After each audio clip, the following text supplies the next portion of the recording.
Hello, I'm R.L. Stine. Our classic Goosebumps story is called Vampire Breath. Tough. That's Freddy Martinez and his friend Cara.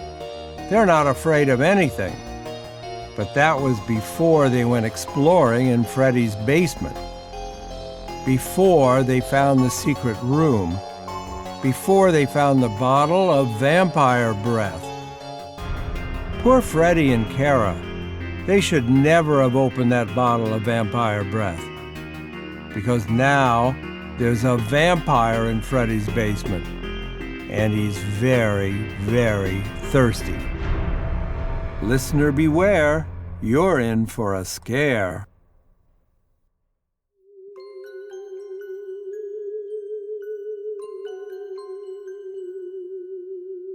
Scholastic Audio presents Vampire Breath, a Goosebumps classic story by R.L. Stine, read by Vikas Adam. Chapter 1. When a werewolf creeps up behind you at night, he steps so silently you can't hear a thing. You don't know the werewolf is there until you feel his hot, sour breath on the back of your neck. I leaned over and blew a big blast of hot air onto the back of Tyler Brown's neck. The kid's eyes bulged out and he made a sick, choking sound. I love babysitting for Tyler. He scares so easily. The werewolf's breath freezes you so you can't move, I said in a whisper. You can't run away. You can't kick your legs or move your arms. That makes it easy for the werewolf to rip your skin off. I sent another hot blast of werewolf breath onto Tyler's neck. I could see him shiver. He made a soft, whimpering noise. Stop it, Freddy. You're really scaring him.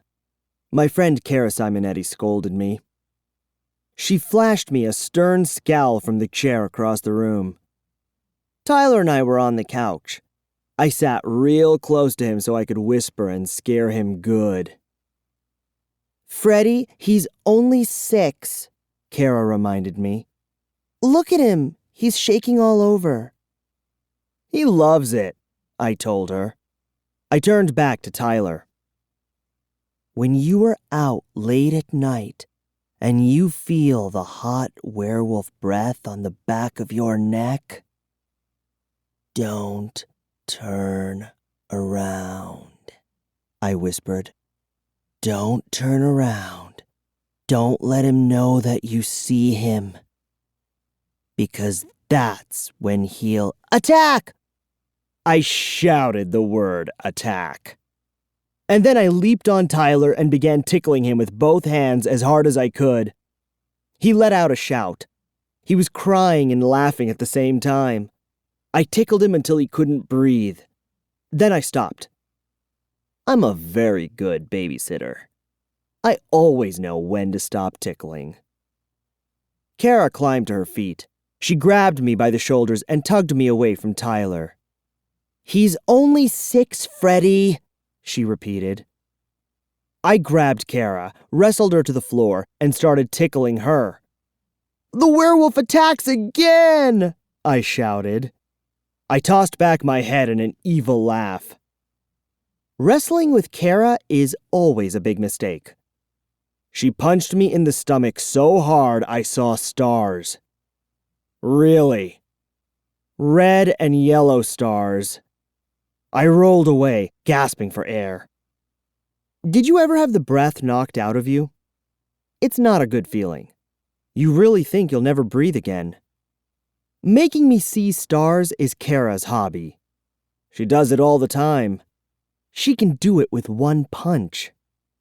Cara is tough. That's why she's my best friend. We're both tough. When the going gets tough, we never crumble. Ask anyone. Freddy Martinez and Cara Simonetti. 2 tough kids. A lot of people think we're brother and sister. I guess it's because we look a little alike. We're both pretty big for 12. She's an inch taller, but I'm catching up. We both have wavy black hair, dark eyes, and round faces. We've been friends ever since I beat her up in 4th grade. She tells everyone that she beat me up in 4th grade. No way. Wanna know how tough we are? We like it when our teacher squeaks the chalk against the chalkboard. That's tough. Anyway, Tyler lives across the street from me. Whenever I babysit for him, I call Cara, and she usually comes along. Tyler likes Cara better than me. She always calms him down after I tell him stories to scare him to death. "It's a full moon tonight, Tyler," I said, leaning close to him on the green leather couch in his den. "Did you look out the window? Did you see the full moon?" Tyler shook his head. He scratched one side of his short blonde hair. His blue eyes were wide.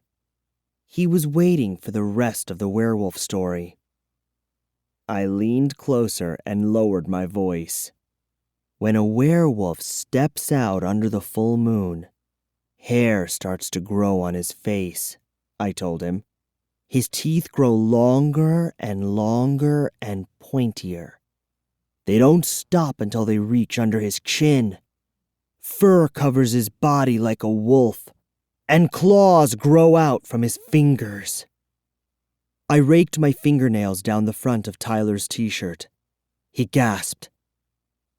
"You're really scaring him," Cara warned. "He isn't going to sleep at all tonight." I ignored her. "And then the werewolf starts to walk," I whispered, leaning over Tyler. "The werewolf walks through the forest, searching for a victim. Searching. Hungry. Walking. Walking." I heard the footsteps in the living room, heavy footsteps thudding over the rug. At first I thought I was imagining them, but Tyler heard them too. "Walking, walking," I whispered. Tyler's mouth dropped open. The heavy footsteps thudded closer. Cara turned in her chair to the doorway. Tyler swallowed hard. We all heard them now. The heavy, thudding footsteps. "A real one!" I shrieked. "It's a real werewolf!" All three of us screamed. Chapter 2. "Give me a break," the werewolf said. Of course it wasn't a real werewolf. It was Tyler's dad. "What are the three of you doing?" Mr. Brown asked, pulling off his overcoat. He had blonde hair and blue eyes like Tyler. "Scaring Tyler to death," Cara told him. He rolled his eyes. "Didn't you do that last time?" "We do it every time," I replied. "Tyler loves it." I patted the kid on the back. "You love it, right?" "I guess," he said in a tiny voice. Tyler's mom stepped into the room, straightening her sweater. "Were you telling werewolf stories to Tyler again, Freddy?" she demanded. "Last time he had nightmares all night." "No, I didn't," Tyler protested. Mrs. Brown tisk-tisked. Mr. Brown handed Cara and me each a $5 bill. "Thanks for babysitting. Do you want me to walk you home?" "No way," I replied. Did he think I was some kind of wimp? "It's just across the street." Cara and I said goodnight to the Browns. I didn't really feel like going home yet, so I walked Cara home. She lives on the next block. The full moon shone down on us. It appeared to follow us as we walked, floating low over the dark houses. We laughed about my werewolf story, and we laughed about how scared it made Tyler. We didn't know that it would be our turn to be scared next. Really scared. Saturday afternoon, Cara came over.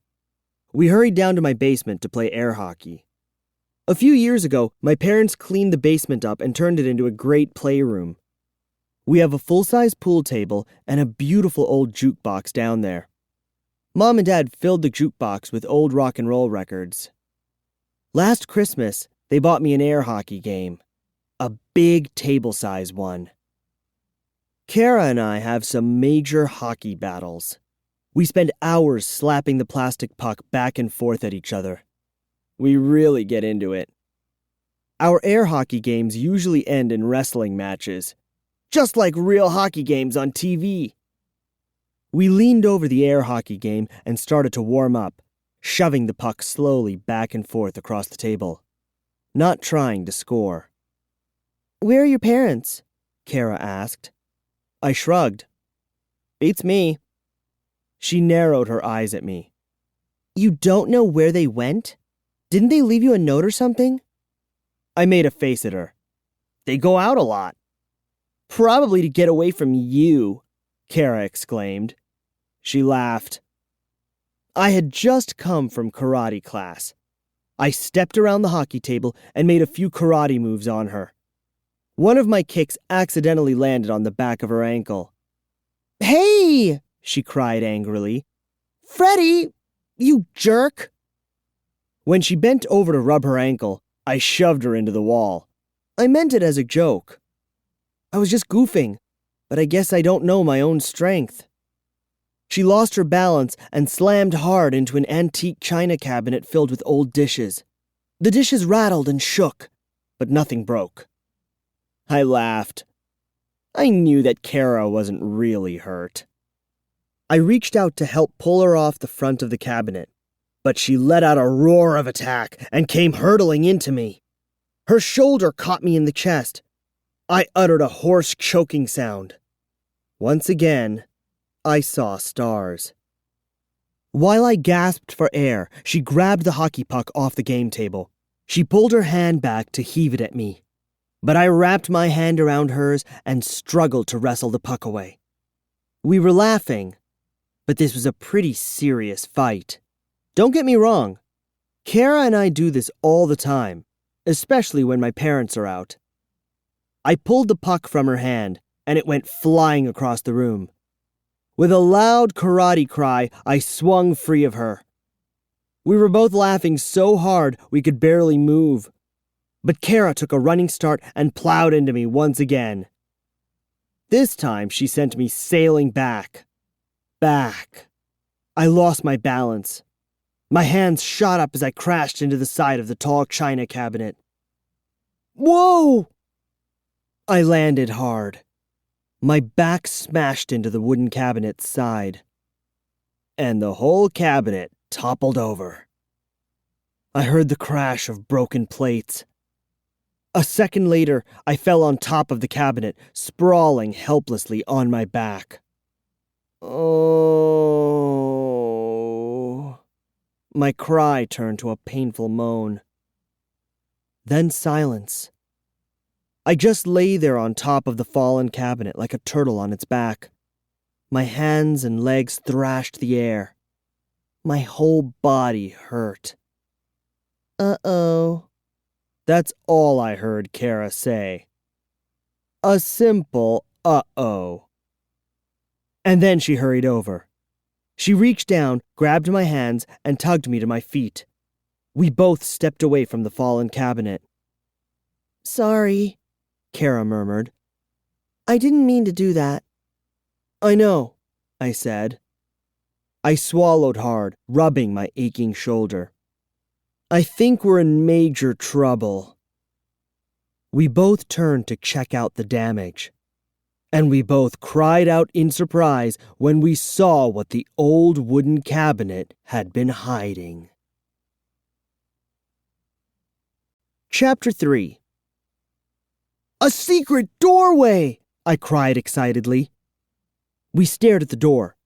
It was made of smooth, dark wood. The doorknob was covered with a thick layer of dust. I had no idea there was a door back there, and I was pretty sure that Mom and Dad didn't know about it either. Cara and I stepped up to the doorway. I rubbed my hand over the doorknob, wiping away some of the dust. "Where does this lead?" Cara asked, smoothing her black hair back off her face. I shrugged. "Beats me. Maybe it's a closet or something. Mom and Dad never mentioned another room down here." I knocked on the door with my fist. "Anyone in there?" I called. Cara laughed. "Wouldn't you be surprised if someone answered you?" she exclaimed. I laughed too. It was a pretty funny idea. "Why would someone hide the door behind a cabinet?" Cara asked. "It doesn't make any sense." "Maybe there's pirate treasure hidden back there," I said. "Maybe there's a room filled with gold coins." Cara rolled her eyes. "That's really lame," she muttered. "Pirates in the middle of Ohio?" Cara turned the knob and tried to tug open the door. I guess some kids would hesitate. Some kids probably wouldn't be so eager to pull open a mysterious hidden door in their basement. Some kids might be a little afraid. But not Cara and me. We're not wimps. We don't think about danger. We're tough. The door didn't open. "Is it locked?" I asked her. She shook her head. "No, the cabinet is blocking the way." The cabinet lay on its side in front of the door. We both grabbed hold of it. Cara took the top. I took the bottom. It was heavier than I thought, mainly because of all the broken dishes inside. But we pushed it and pulled it and slid it away from the doorway. "Okay," Cara said, wiping her hands off on the legs of her jeans. "Okay," I repeated. "Let's check it out." The doorknob felt cool in my hand. I turned it and pulled open the wooden door. The door moved slowly. It was heavy, and the rusted hinges made an eerie squeak, squeak as I strained to open it. Then, standing close together, Cara and I leaned into the doorway and peered inside. Chapter 4. I expected to find a room in there. A storage room or an old furnace room. Some old houses, like my Aunt Harriet's, have coal rooms where coal was stored to feed the furnace. But that's not what we saw. Squinting into total darkness, I realized I was staring into a tunnel. A dark tunnel. I reached out and touched the wall. Stone. Cold stone. Cold and damp. "We need flashlights," Cara said softly. I rubbed the cold, damp stone again. Then I turned to Cara. "You mean we're going into the tunnel?" I asked. Silly question. Of course we were going into the tunnel. If you find a hidden tunnel in your basement, what do? You don't stand around at the entrance and wonder about it. You explore it. She followed me over to my dad's workbench. I started pulling open drawers, searching for flashlights. "Where could that tunnel lead?" Cara asked, frowning thoughtfully. "Maybe it goes to the house next door. Maybe it connects the two houses together." "There is no house next door on that side," I reminded her. "It's an empty lot. It's been empty for as long as I've been living here." "Well, it has to lead somewhere," she replied. "You can't just have a tunnel that goes nowhere." "Good thinking," I replied sarcastically. She shoved me. I shoved her back. Then I spotted a plastic flashlight at the bottom of a tool drawer. Cara and I both grabbed for it at the same time. We had another battle, a short one this time. I wrestled the flashlight away from her. "What's the big idea?" she demanded. "I saw this one first," I said. "Get your own."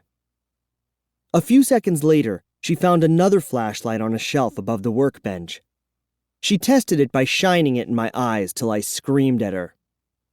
"Okay, ready," she said. We hurried back to the door, our flashlight beams crisscrossing each other over the basement floor. I stopped at the open door and shot the light into the tunnel. Cara's light bounced off the stone walls. They were covered with a layer of green moss. On the smooth stone floor, small puddles of water glimmered in the darting rays of our flashlights. "Damp in there," I murmured. I took a step into the tunnel, moving my light along the walls. The air instantly felt colder. I shivered, startled by the change in temperature. "Brr," Cara agreed.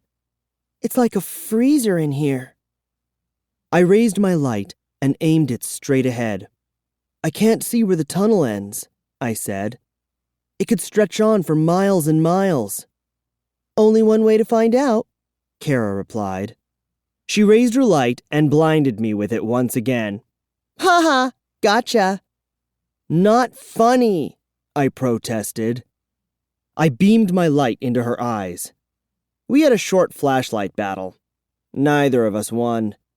Now we both had bright yellow spots in our eyes. I turned back into the tunnel. "Hello!" I shouted. My voice echoed again and again. "Anybody home?" I called. Cara shoved me against the damp stone wall. "Shut up, Freddy! Why can't you get serious?" "I am serious," I told her. "Come on, let's go." I bumped her with my shoulder. I wanted to knock her into the wall, but her feet were planted hard. She didn't budge. I lowered my light to the floor so we could see where we were walking. Cara kept her light aimed straight ahead. We made our way slowly, stepping around puddles. The air grew even colder as we walked deeper into the passageway. Our shoes made soft scraping sounds. The sounds echoed eerily off the stone walls. After about a minute, I turned back and glanced to the basement doorway. It was a narrow rectangle of yellow light, very far away. The tunnel curved, and the stone walls appeared to close in on us. I felt a shiver of fear, but I shook it away. "Nothing to be afraid of," I told myself. "It's just an old, empty tunnel." "This is so weird," Cara murmured. "Where can it lead?" "We must be under the empty lot next door," I guessed. But why would someone build a tunnel under an empty lot? Cara raised the flashlight to my face. She grabbed my shoulder to stop me. "Want to turn back?" "Of course not," I shot back. "I don't either," she said quickly. "I just wanted to see if you wanted to." Our lights played over the damp stone walls as we followed the curve of the tunnel. We leaped over a wide puddle of water that covered the entire tunnel floor. Then the tunnel curved one more time, and a door came into view. Another dark wooden door. Our flashlight beams slid up and down the door as we hurried up to it. "Hello in there," I called. "Hello?" I pounded on the door. No reply. I grabbed the doorknob. Cara held me back again. "What if your parents get home?" she asked. "They'll be really worried. They won't know where you are." "Well, if they come down to the basement, they'll see the cabinet on the floor," I replied. "And they'll see the open door that leads into the tunnel. They'll figure out what happened. And they'll probably follow us in here." "Probably," Cara agreed. "We've got to see what's on the other side of this door," I said eagerly. I turned the knob and pulled the door open.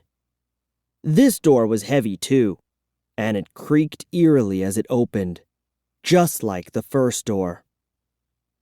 We raised our flashlights and sent our pale beams of light ahead of us. "It's a room," I whispered. "A room at the end of the tunnel." Our lights danced over the smooth, dark walls. bare walls. We stepped side by side into the small square room. "What's the big deal? It's empty," Cara said. "It's just an empty room." "No, it isn't," I replied softly. I aimed my flashlight at a large object on the floor in the middle of the room. We both stared straight ahead at it. Stared at it in silence. "What is it?" Cara demanded finally. "A coffin," I replied. Chapter 5. I felt my heart skip a beat. I wasn't scared, but my body started to tingle all over. A cold tingling. Excitement, I guess.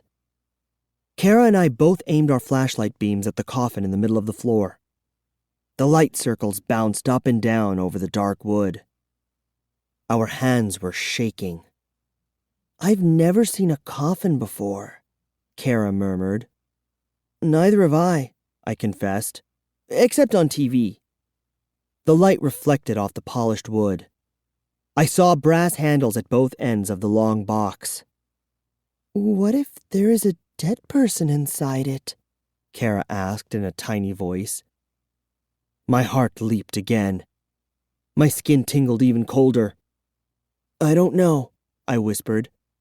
"Who would be buried in a secret room under my house?" I raised my light and swept it around the room. 4 bare walls, smooth and gray. No windows, no closet. The one and only door led back into the tunnel. A hidden room at the end of a twisting tunnel. A coffin in a hidden underground room. "I'm sure Mom and Dad don't know anything about this," I told Cara. I took a deep breath and made my way closer to the coffin. "Where are you going?" Cara said sharply. She hung back near the open doorway. "Let's check it out," I replied, ignoring my pounding heart. "Let's take a look inside." "Whoa!" Cara cried. I don't think we should." I turned back to her. The light from my flashlight caught her face. I saw her chin quiver. Her dark eyes narrowed at the coffin. "You're afraid?" I demanded. I couldn't keep a grin from spreading over my face. Cara afraid of something? This was a moment to remember. "No way," she insisted. "I'm not afraid. But I think maybe we should get your parents." "Why?" I asked. "Why do we need my parents around to open up an old coffin?" I kept the light on her face. I saw her chin quiver again. "Because you don't just go around opening coffins," she replied. She crossed her arms tightly in front of her. "Well, if you won't help me, I'll do it myself," I declared. I turned to the coffin and brushed my hand over the lid. The polished wood felt smooth and cool. "No, wait!" Cara cried. She hurried up beside me. "I'm not scared, but this could be a big mistake." "You're scared," I told her. "You're scared big time." "I am not," she insisted. "I saw your chin tremble." "Twice," I told her. So you're scared?"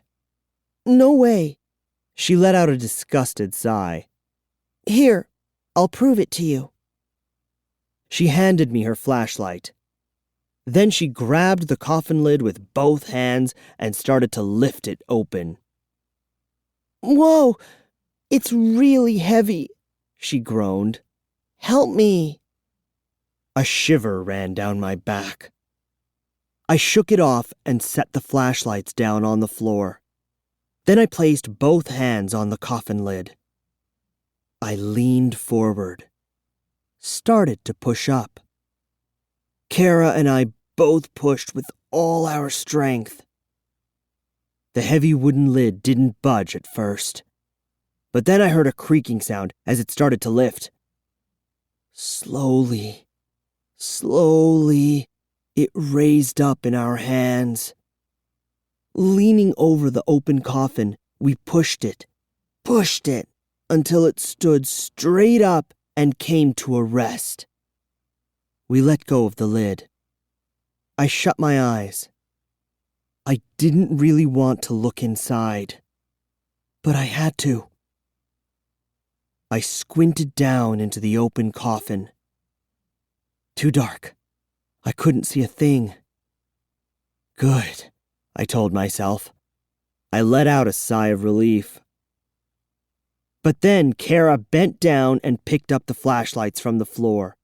She slipped mine into my hand. We aimed our lights into the coffin and stared inside. Chapter 6. The coffin was lined in purple velvet. The velvet glowed under the light from our flashlights. We swept our flashlights up and down the inside of the coffin. It's empty, Cara stammered. No, it isn't, I replied. My light locked on an object at the foot of the coffin. A spot of blue against the purple velvet. As I moved closer, it came into focus. A bottle. A blue glass bottle. Weird, Cara exclaimed. Now she saw it too. Yes, totally weird, I agreed. We both moved to the foot of the coffin to see it better. I pressed against the side of the coffin as I leaned close to the bottle. My hands felt frozen now. Cara reached past me and picked up the bottle. She held it in the white beam of light from my flashlight, and we both studied it carefully. The bottle was round and dark blue. It fit easily in Cara's hand. The glass was smooth. The bottle was closed by a blue glass stopper. Cara shook it. It's empty, she said softly. An empty bottle inside a coffin? Definitely weird, I cried. Who could have left it here? Hey, there's a label. Cara pointed to a tiny square of paper glued to the glass. Can you read it? She asked. She raised the blue bottle to my face. The tiny label had faded, old-fashioned-looking letters on it. I squinted hard. The words had been rubbed until they were little more than smudges. I held my light steady and finally managed to read the words out loud. Vampire breath. Huh? Cara's mouth opened in shock. Did you say vampire breath? I nodded. That's what it says. But what could that be? She asked. What is vampire breath? Beats me, I replied, staring into the bottle. I've never seen it advertised on TV. Cara didn't laugh at my joke. She turned the bottle in her hands. She was looking for more information, but the label had only 2 words printed on it. Vampire breath. I turned my light back into the coffin to see if we had missed anything inside it. I swept the light back and forth. Then I leaned over the side and rubbed my hand over the purple velvet. It felt smooth and soft. When I looked back at Cara, she had tucked her flashlight under her arm, and she was twisting the glass stopper on top of the bottle. Hey, what are you doing? I cried. Opening it, she replied. But the top is stuck and I can't seem to... No! I shouted. Stop! Her dark eyes flashed. She locked them on mine. Scared, Freddy? Yes, no, I stammered. I agree with you, Cara. We should wait for my parents to get home. We should show this to them. We can't just go around opening coffins and taking out bottles and... I gasped as she tugged at the stopper. I wasn't afraid or anything. I just didn't want to do anything stupid. Give me that! I shouted. I grabbed for the bottle. No way! She swung around to keep me from getting it. And the bottle fell out of her hand. We both watched it hit the floor. It landed on its side. Bounced once. Didn't break. But the glass top popped off. Cara and I both stared down at the bottle. Not breathing. Waiting. Wondering what would happen. Chapter 7.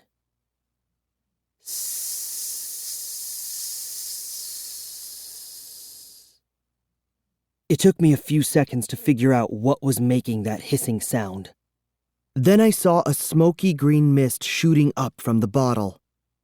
The thick mist rose up like a geyser, chilly and wet.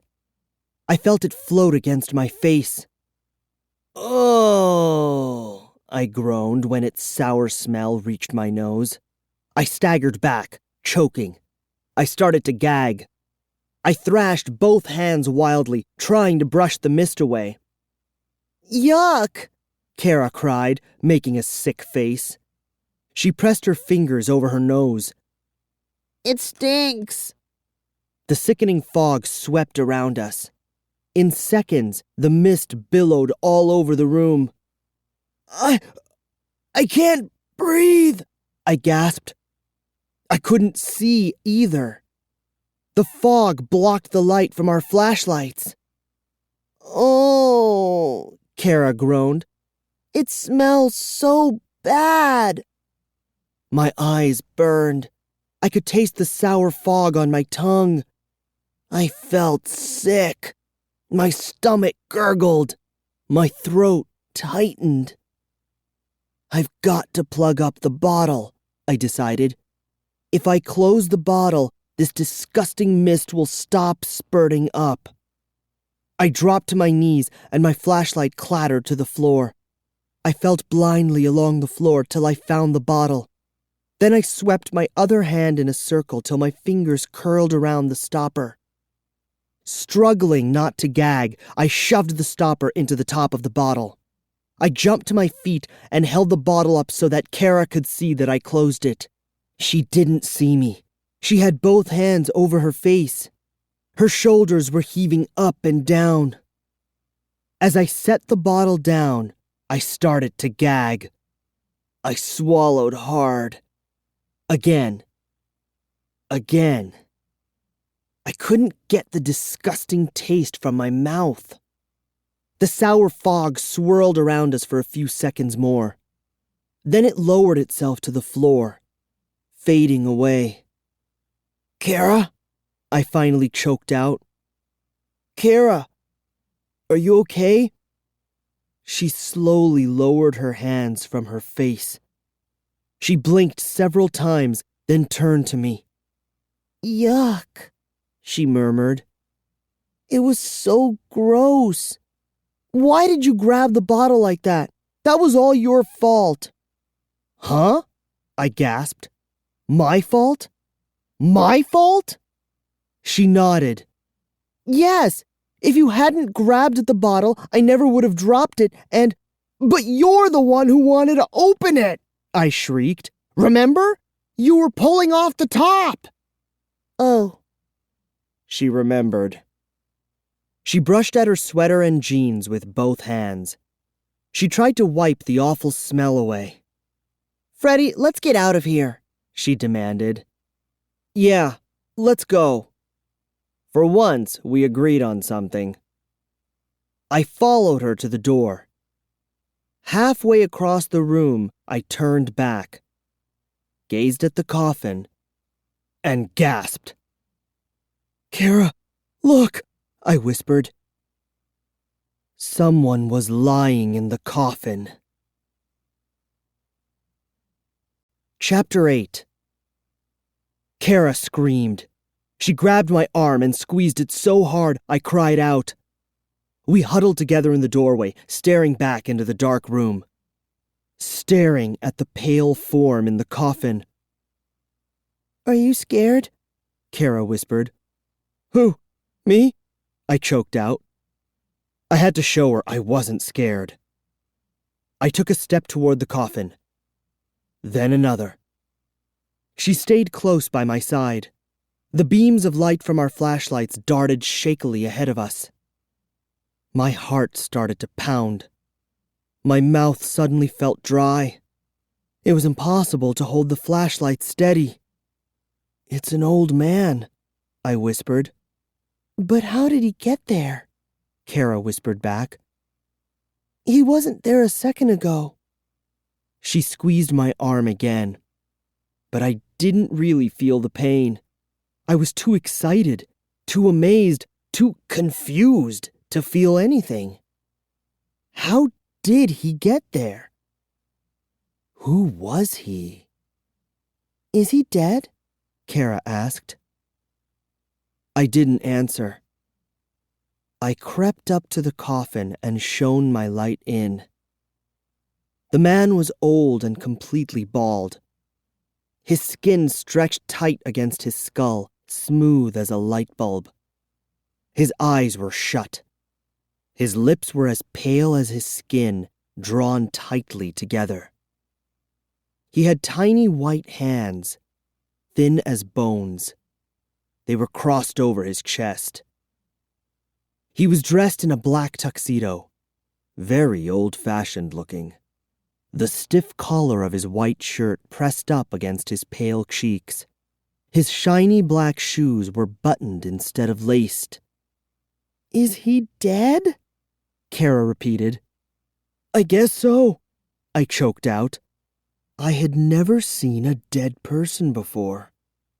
Again, I felt Cara's hand on my arm. "Let's go," she whispered. "Let's get out of here." "Okay." I wanted to leave. I wanted to get away from there as fast as I could.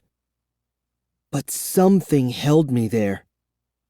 Something froze me in place, staring at the pale old face. At the old man lying so still, so silent in the purple coffin.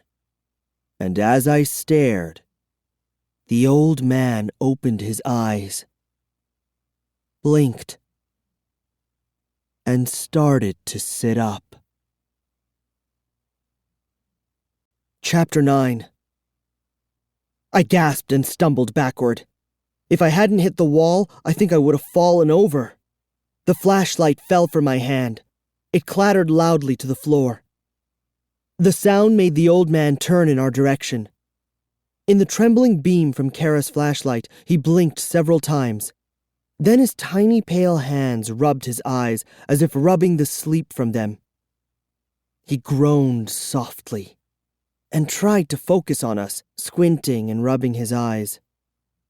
My heart pounded so hard I thought it was about to explode through my shirt. My temples throbbed and I let out sharp, wheezing breaths. I, Cara stammered. I could see her whole body shaking as she stood in front of me, training the light on the old man in the coffin. "Where am I?" the old man croaked. He shook his head. He appeared dazed. "Where am I? What am I doing here?" He squinted in the flashlight beam. His pale, bald head glowed in the light. Even his eyes were pale, sort of silvery. He licked his white lips. His mouth made a dry, smacking sound. "I'm so thirsty," he moaned in a hoarse whisper. "I'm so terribly thirsty." He sat up slowly with a loud groan. As he pulled himself up, I saw that he wore a cape, a silky purple cape that matched the purple of the coffin. He licked his pale lips again. "So thirsty." And then he saw Cara and me. He blinked again and squinted at us. "Where am I?" he asked, staring hard at me with those eerie silver eyes. "What room is this?" "It's my house," I replied, but the words tumbled out in a weak whisper. "So thirsty," he murmured again. Groaning and muttering to himself, he lifted one leg over the coffin, then the other. He slid out onto the floor. He didn't make a sound when he landed. He seemed so light, as if he didn't weigh anything at all. A chill of fear froze the back of my neck. I tried to back up, but I was already pressed against the wall. I glanced to the open doorway. It seemed 100 miles away. The old man licked his dry lips. Still squinting hard, he took a step toward Cara and me. He smoothed his cape with both hands as he walked. "Who are you?" Cara managed to choke out. "How did you get here?" I cried, finding my voice. "What are you doing in my basement? How did you get in that coffin?" The questions burst out of me. "Who are you?" He stopped and scratched his bald head. For a moment, he appeared to be struggling to remember who he was. Then he replied, "I am Count Nightwing." He nodded, as if reminding himself. "Yes, I am Count Nightwing." Cara and I both uttered gasps. Then we started talking at the same time. "How did you get here? What do you want? Are you a vampire?" He covered his ears with his hands. He shut his eyes.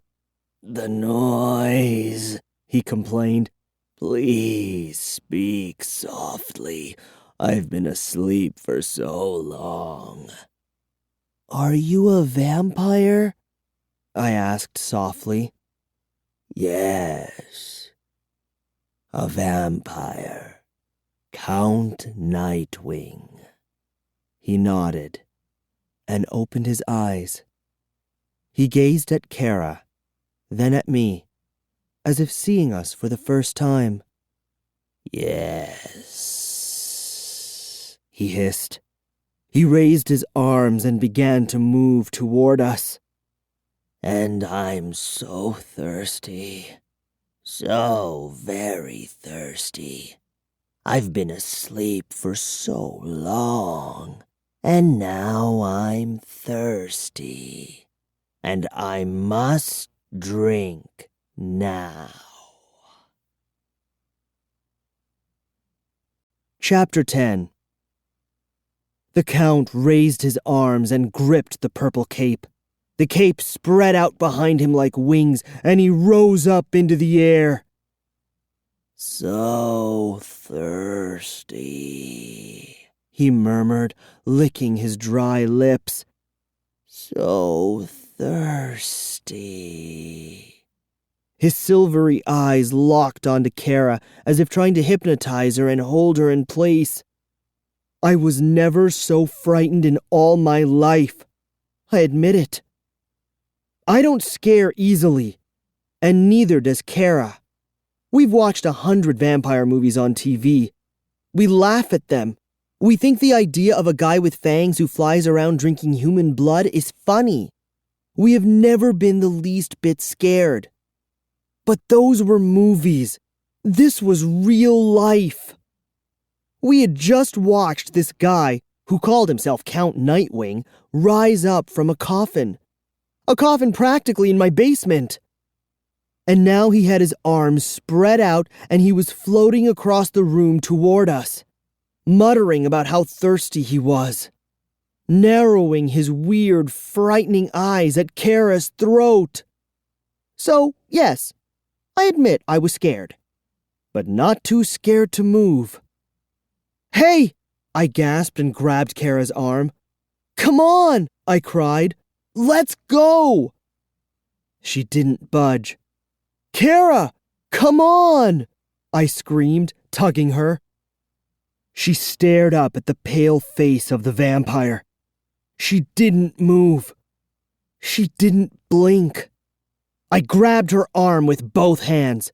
I tried to drag her away, but she stood rooted to the floor, as frozen as a statue.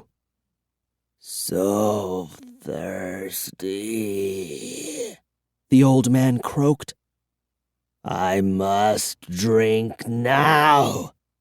"Cara, snap out of it!" I cried. "Snap out of it, please!" I pulled with all my strength and dragged her to the door. As we reached the tunnel, Cara blinked and shook her head.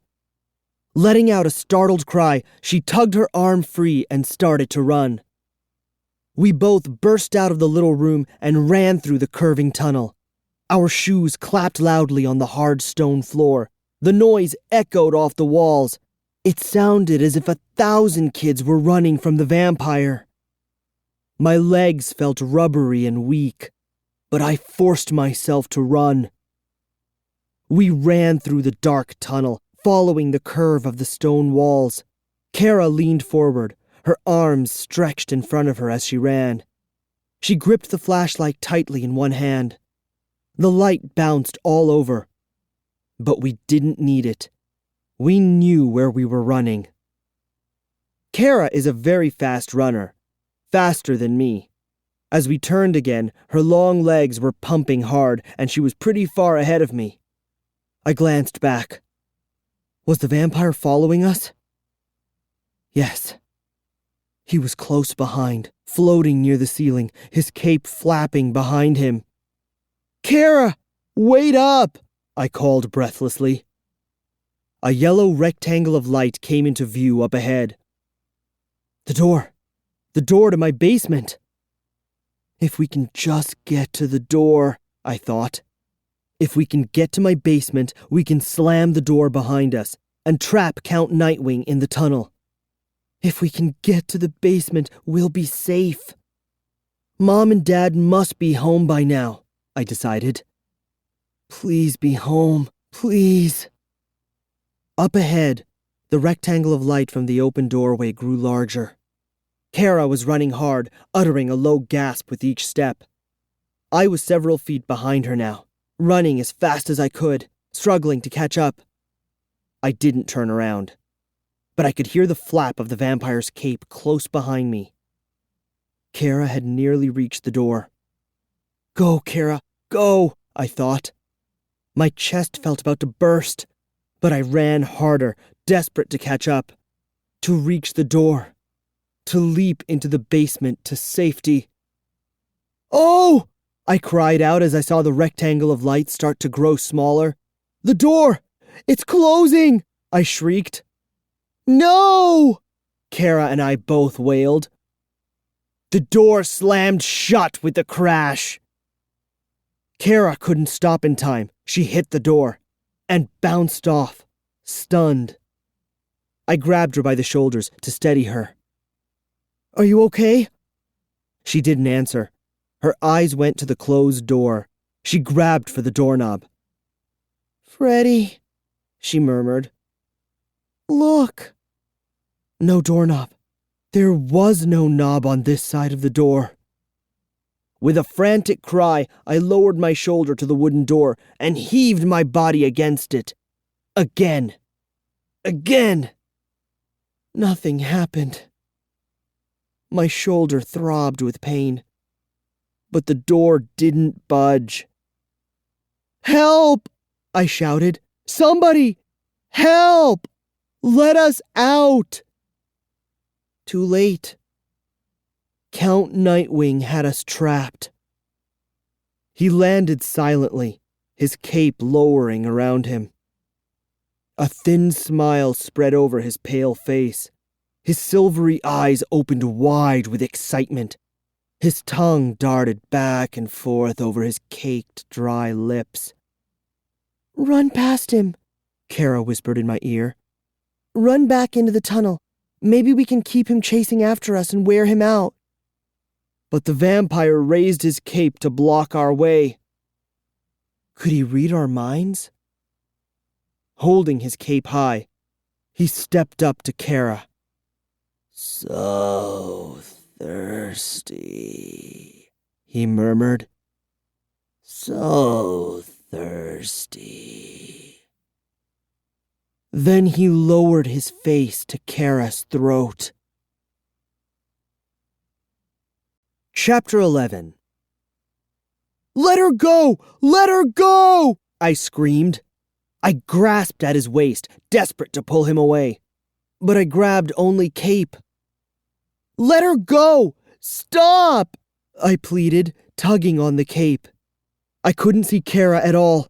I could see only the vampire's cape and shoulders as he lowered his head to drink her blood. "Please," I begged. "I'll get something else to drink. Please, let Cara go." To my surprise, Count Nightwing raised his head. He stood up straight and took a step back from Cara. Cara raised her hand to her throat. She rubbed her neck. Her eyes were wide with fear, and her chin was quivering.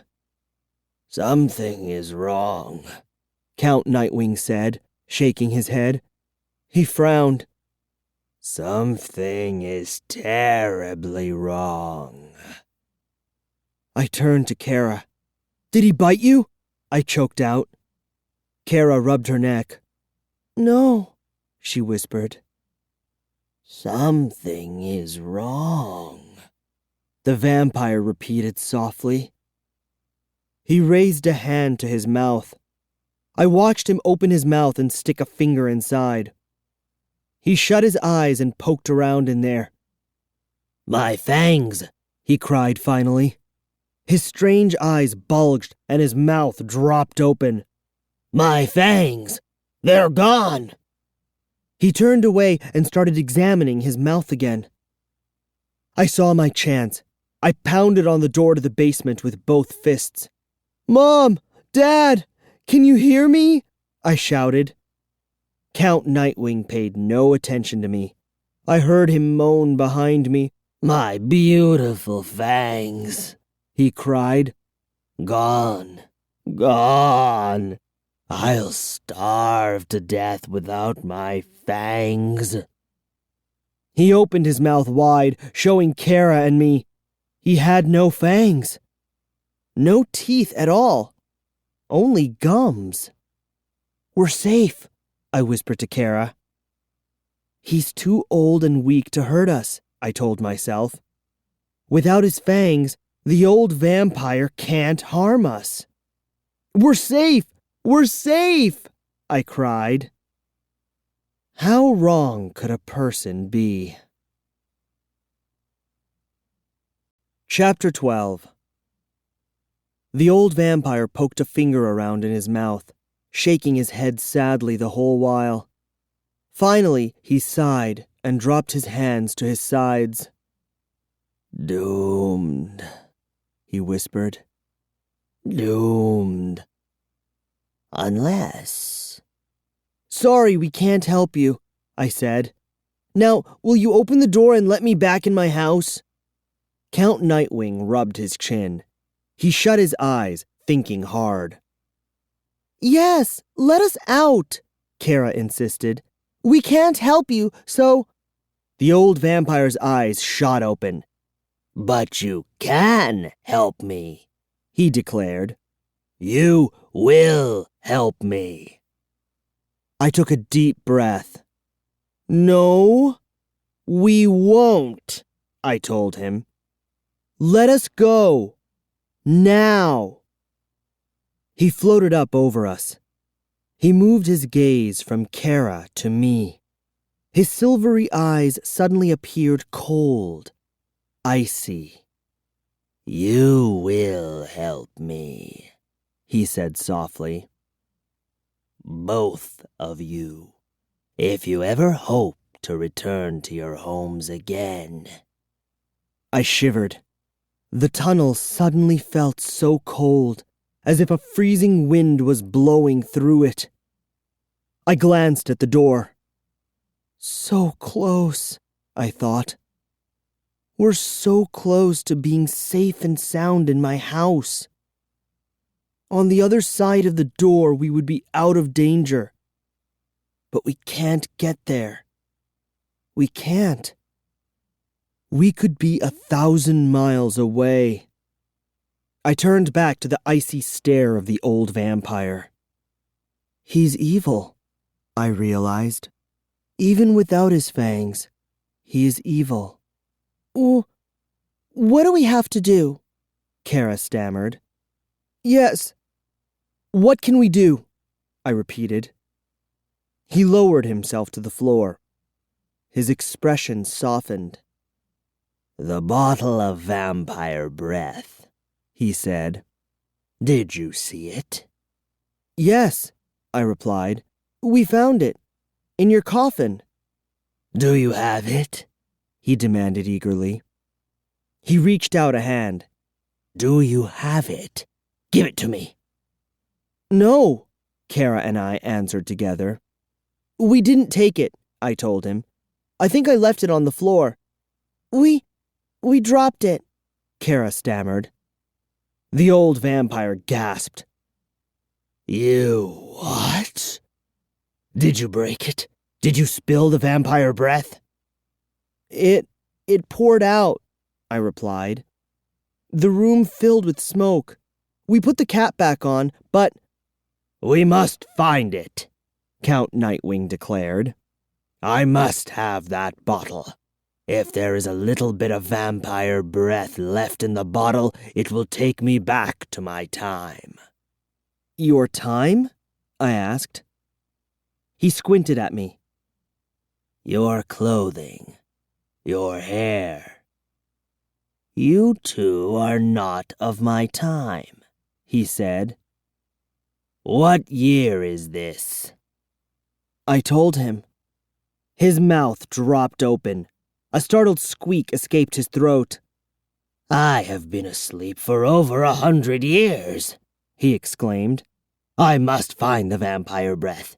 It will take me back in time, back to when I had my fangs. I stared at him, trying to understand what he was telling us. Does that mean you will go away? I asked. If there is vampire breath left in the bottle, you will go back 100 years? The old vampire nodded. Yes, he hissed. I will go back to my time. But then his eyes turned cold again. If there is any of the precious vampire breath left, he said bitterly. If you didn't spill it all. There's got to be some left, I cried. Cara and I followed Count Nightwing back through the tunnel. He floated silently ahead of us, his cape fluttering behind him. So thirsty, he kept muttering. So terribly thirsty. I can't believe we're going back into that room, I whispered to Cara as we jogged over the smooth stone floor. I can't believe we're going to help a vampire. We have no choice, she replied. We want to get rid of him, don't we? My shoe splashed through a puddle on the floor. I felt cold water on my ankles. The tunnel curved and we followed it. Into the small square room. Count Nightwing stepped up to his coffin, then turned back to us. Where is the bottle? He demanded. I picked up my flashlight from the floor. I clicked it. Once, twice, no light. It must have broken when I dropped it.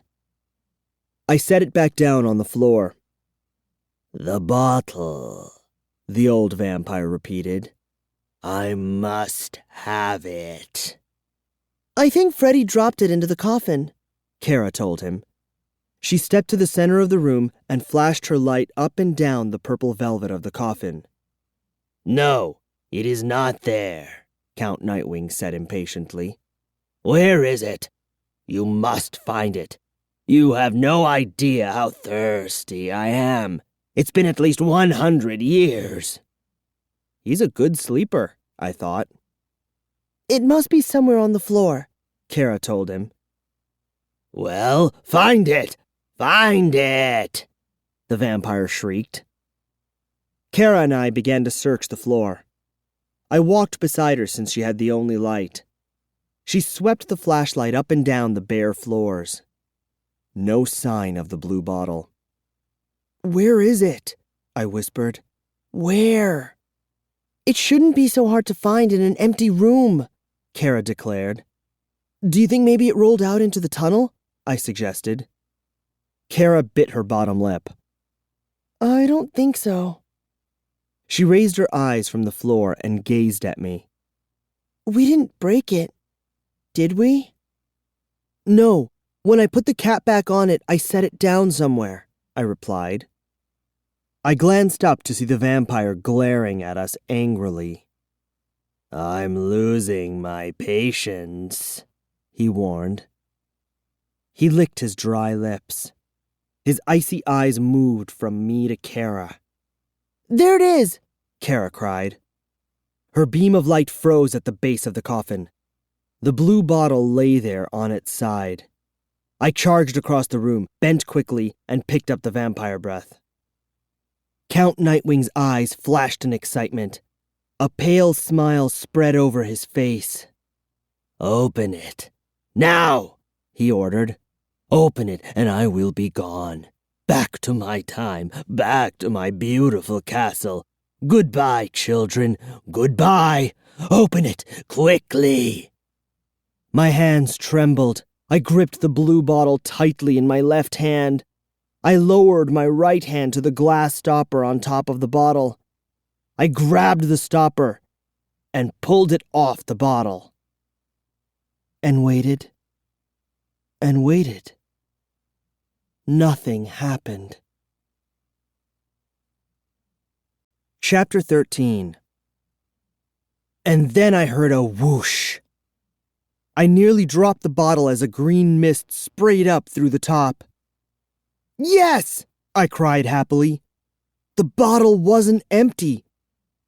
The sickening odor made me gasp, then hold my breath. But I didn't care about the smell. I watched the fog thicken until I couldn't see the coffin in the middle of the room. Couldn't see Cara. Couldn't see the old vampire. The dark mist billowed and swirled. I wanted to cheer and jump up and down, because I knew that Count Nightwing would disappear into the fog, and we would be safe. We would never see him again. "Cara? Are you okay?" I called. My voice sounded hollow, muffled by the swirling fog. "It stinks," she choked out. "Hold your breath," I told her. "The last time, it faded away in a few seconds." "It's so disgusting," she wailed. Cara was standing close beside me, but I couldn't see her in the waves of mist. So damp and cold. I suddenly felt as if I were standing underwater, standing under the ocean as wave after wave rolled over me. I held my breath as long as I could. When my chest started to burn, I let it out in a long whoosh. I shut my eyes and prayed for the fog to fade, for the mist to lower to the floor and disappear as it had before. "Please, please," I thought. "Don't let Cara and me drown in this disgusting mist." A few seconds later, I opened my eyes. Darkness all around. I blinked several times. A square of pale yellow light glowed in the distance. Moonlight pouring in through a window. Window? There is no window in this room, I told myself. I turned and saw Cara. She was swallowing hard, her eyes wide, glancing nervously around the room. He's gone," she murmured. "Freddy, the vampire is gone." I squinted into the dim light. "But where are we?" I whispered. I pointed to the open window far away, at the other end of the room. There was no window before. Cara chewed her bottom lip. "We're not in the same room," she said softly. "This room is so big and—" She stopped. "Coffins!" I cried. As my eyes adjusted to the light, the low, solid shapes formed out of the shadows, and I realized I was staring at 2 long, straight rows of coffins. "Where are we?" Cara cried, unable to hide the fear in her voice. "It must be some sort of graveyard or something." "But we're indoors," I said. "We're not in a graveyard. We're in a room. A very long room." I gazed up to the high ceilings. 2 glass chandeliers hung down, their crystals gleaming dully in the pale moonlight. The dark walls were covered with huge paintings. Even in the dim light, I could see that they were portraits. Portraits of stern-faced men and women in formal, old-fashioned black clothes. I turned back to the rows of coffins and silently started to count them. "There must be 24 coffins in this room," I whispered to Cara. "All lined up so perfectly in 2 straight rows," she added. "Freddy, do you think—" "He took us with him," I murmured. "Huh?" Cara chewed her lip. "Count Nightwing." "He took us with him," I repeated. "He was supposed to go back to his castle, by himself. He said he would go and never see us again. But he took us with him, Cara. I'm sure he did." Cara stared straight ahead at the rows of coffins. "But he can't do that," she cried. "He can't." I started to reply, but a sound made me stop. A creaking sound. I felt a chill sweep down my back as I heard another creaking. Closer this time. Cara grabbed my arm. She heard it too. "Freddy, look!" she whispered. I squinted into the dim light. "The coffins," I whispered. They were all creaking open. Chapter 14. The coffin lids raised up slowly. I could see pale hands pushing them up from inside. Creaking, the lids swung open, then stopped. Cara and I huddled together, unable to move, unable to take our eyes off the terrifying sight. I heard low moans and groans as the vampires sat up.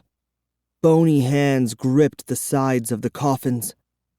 I heard coughing, dry throats being cleared. The vampires pulled themselves up slowly. Their faces were yellow in the moonlight. Their eyes gleamed dully, a pale silver. "Ooh." Groans echoed off the high walls. Bones creaked and cracked. They looked so old.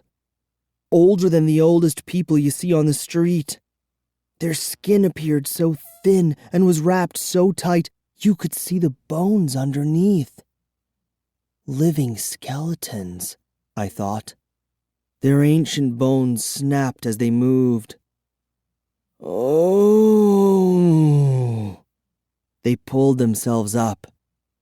Legs, thin as spider legs, reached over the coffin's sides. Cara and I finally moved. We backed into the deep shadows against the wall. I heard more coughing. Near the window, a white-haired vampire leaned over the edge of his coffin, making ugly, choking sounds. "So thirsty," I heard one of them whisper. "So thirsty. So thirsty," others repeated. They lowered themselves from their coffins, stretching and groaning. "So thirsty, so thirsty," they chanted. Their voices were dry and raspy, as if their throats were sore, as if their voices were only air. They were all dressed in black, formal black suits, white shirt collars stiff and high over their chins. Some of them wore long, shiny capes. They adjusted their capes with bony white fingers, sweeping them back over bent, skinny shoulders. So thirsty. So thirsty. Their silver eyes glowed brighter as they began to wake up. And then, standing in the aisle between the 2 rows of coffins, they began to flap their bony arms. Slowly at first. Their arms creaked as they pulled them up, then down. The silver eyes glowed in the pale old faces. Up, then down. Up, then down.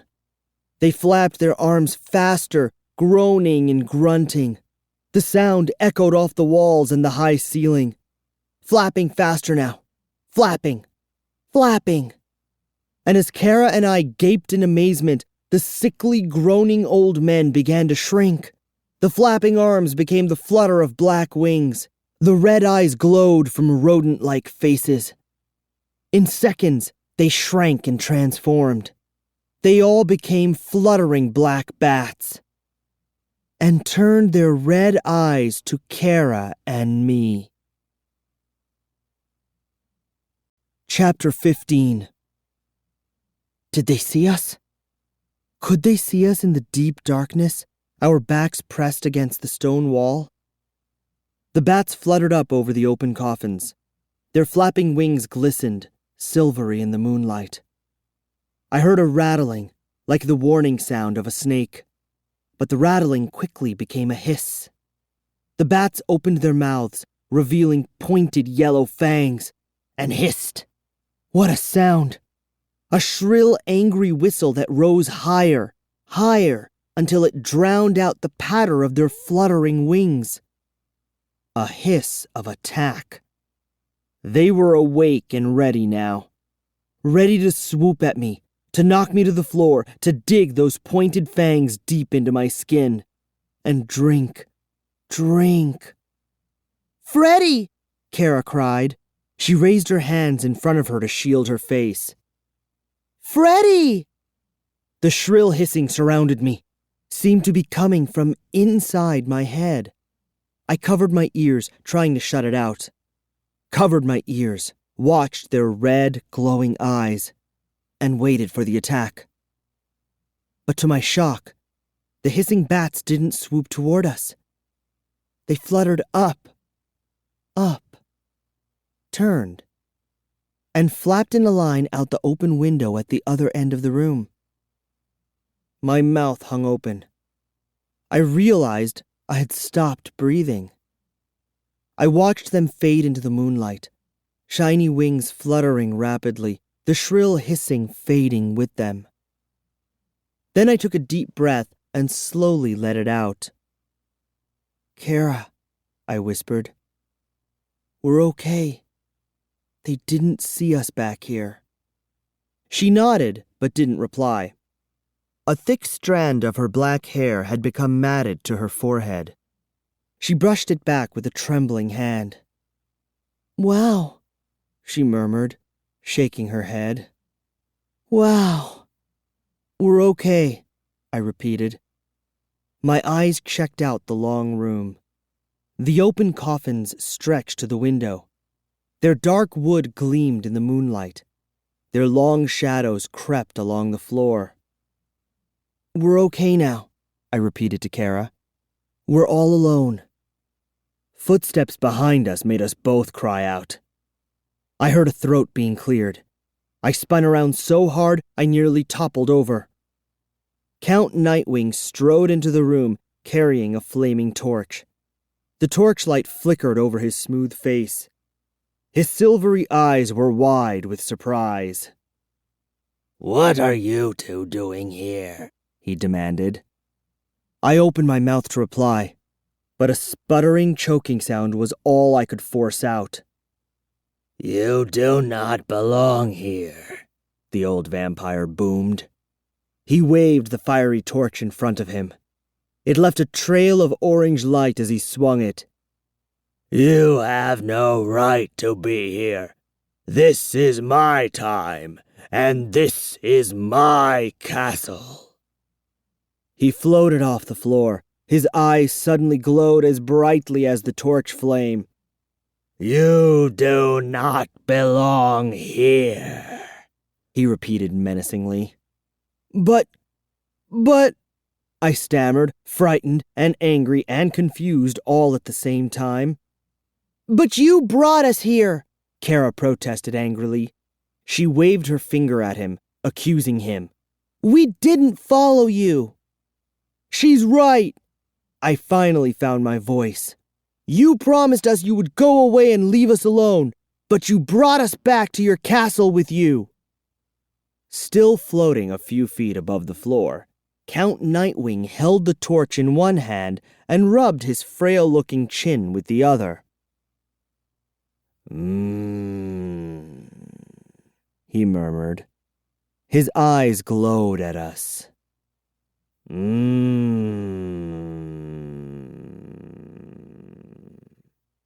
"You have to send us home," Cara told him, pressing her hands against her waist.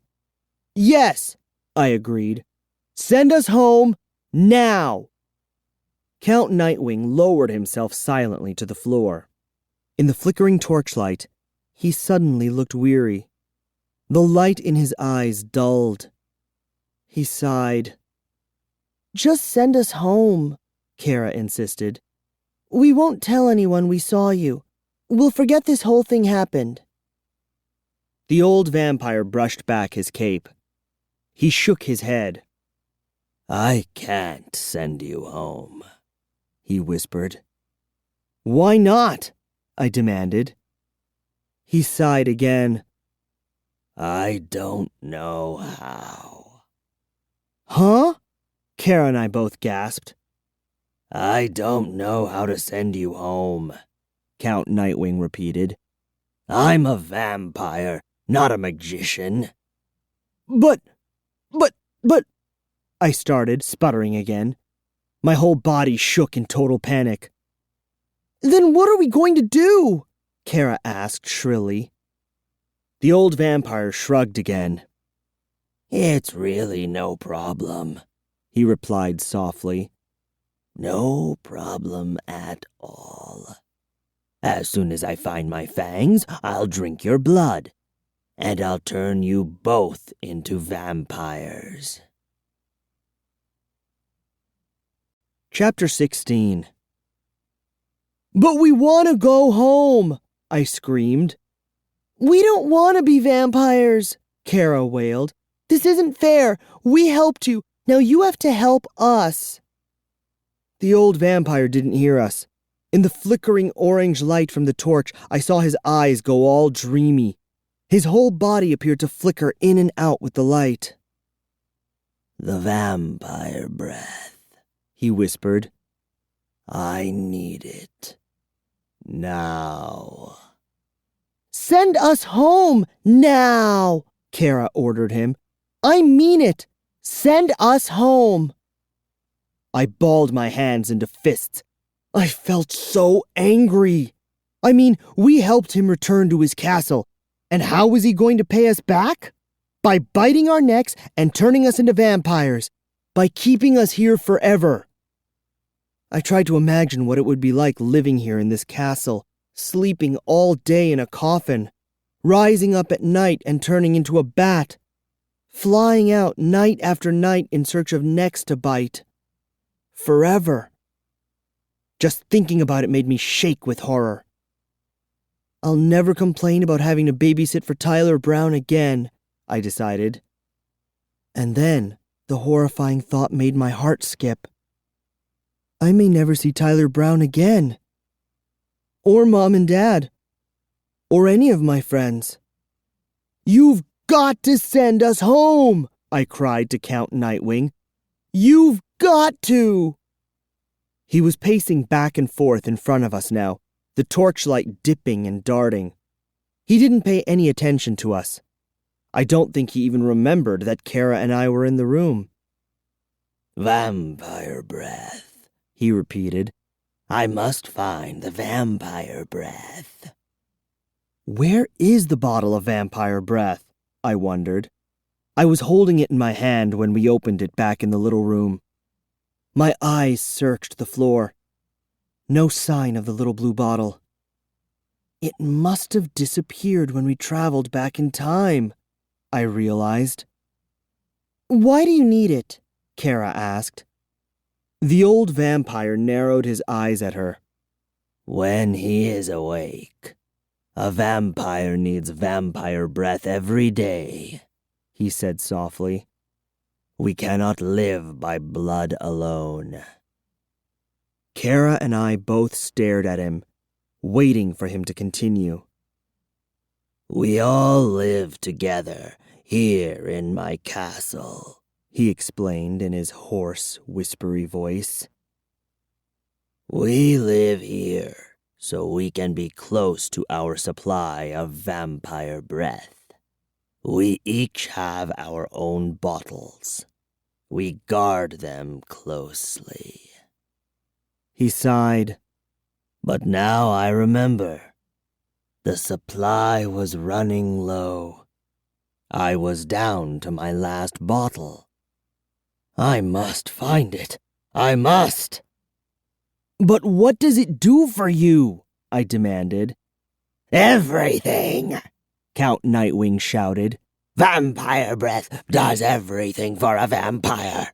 It allows us to travel in time. It can make us invisible and reappear again.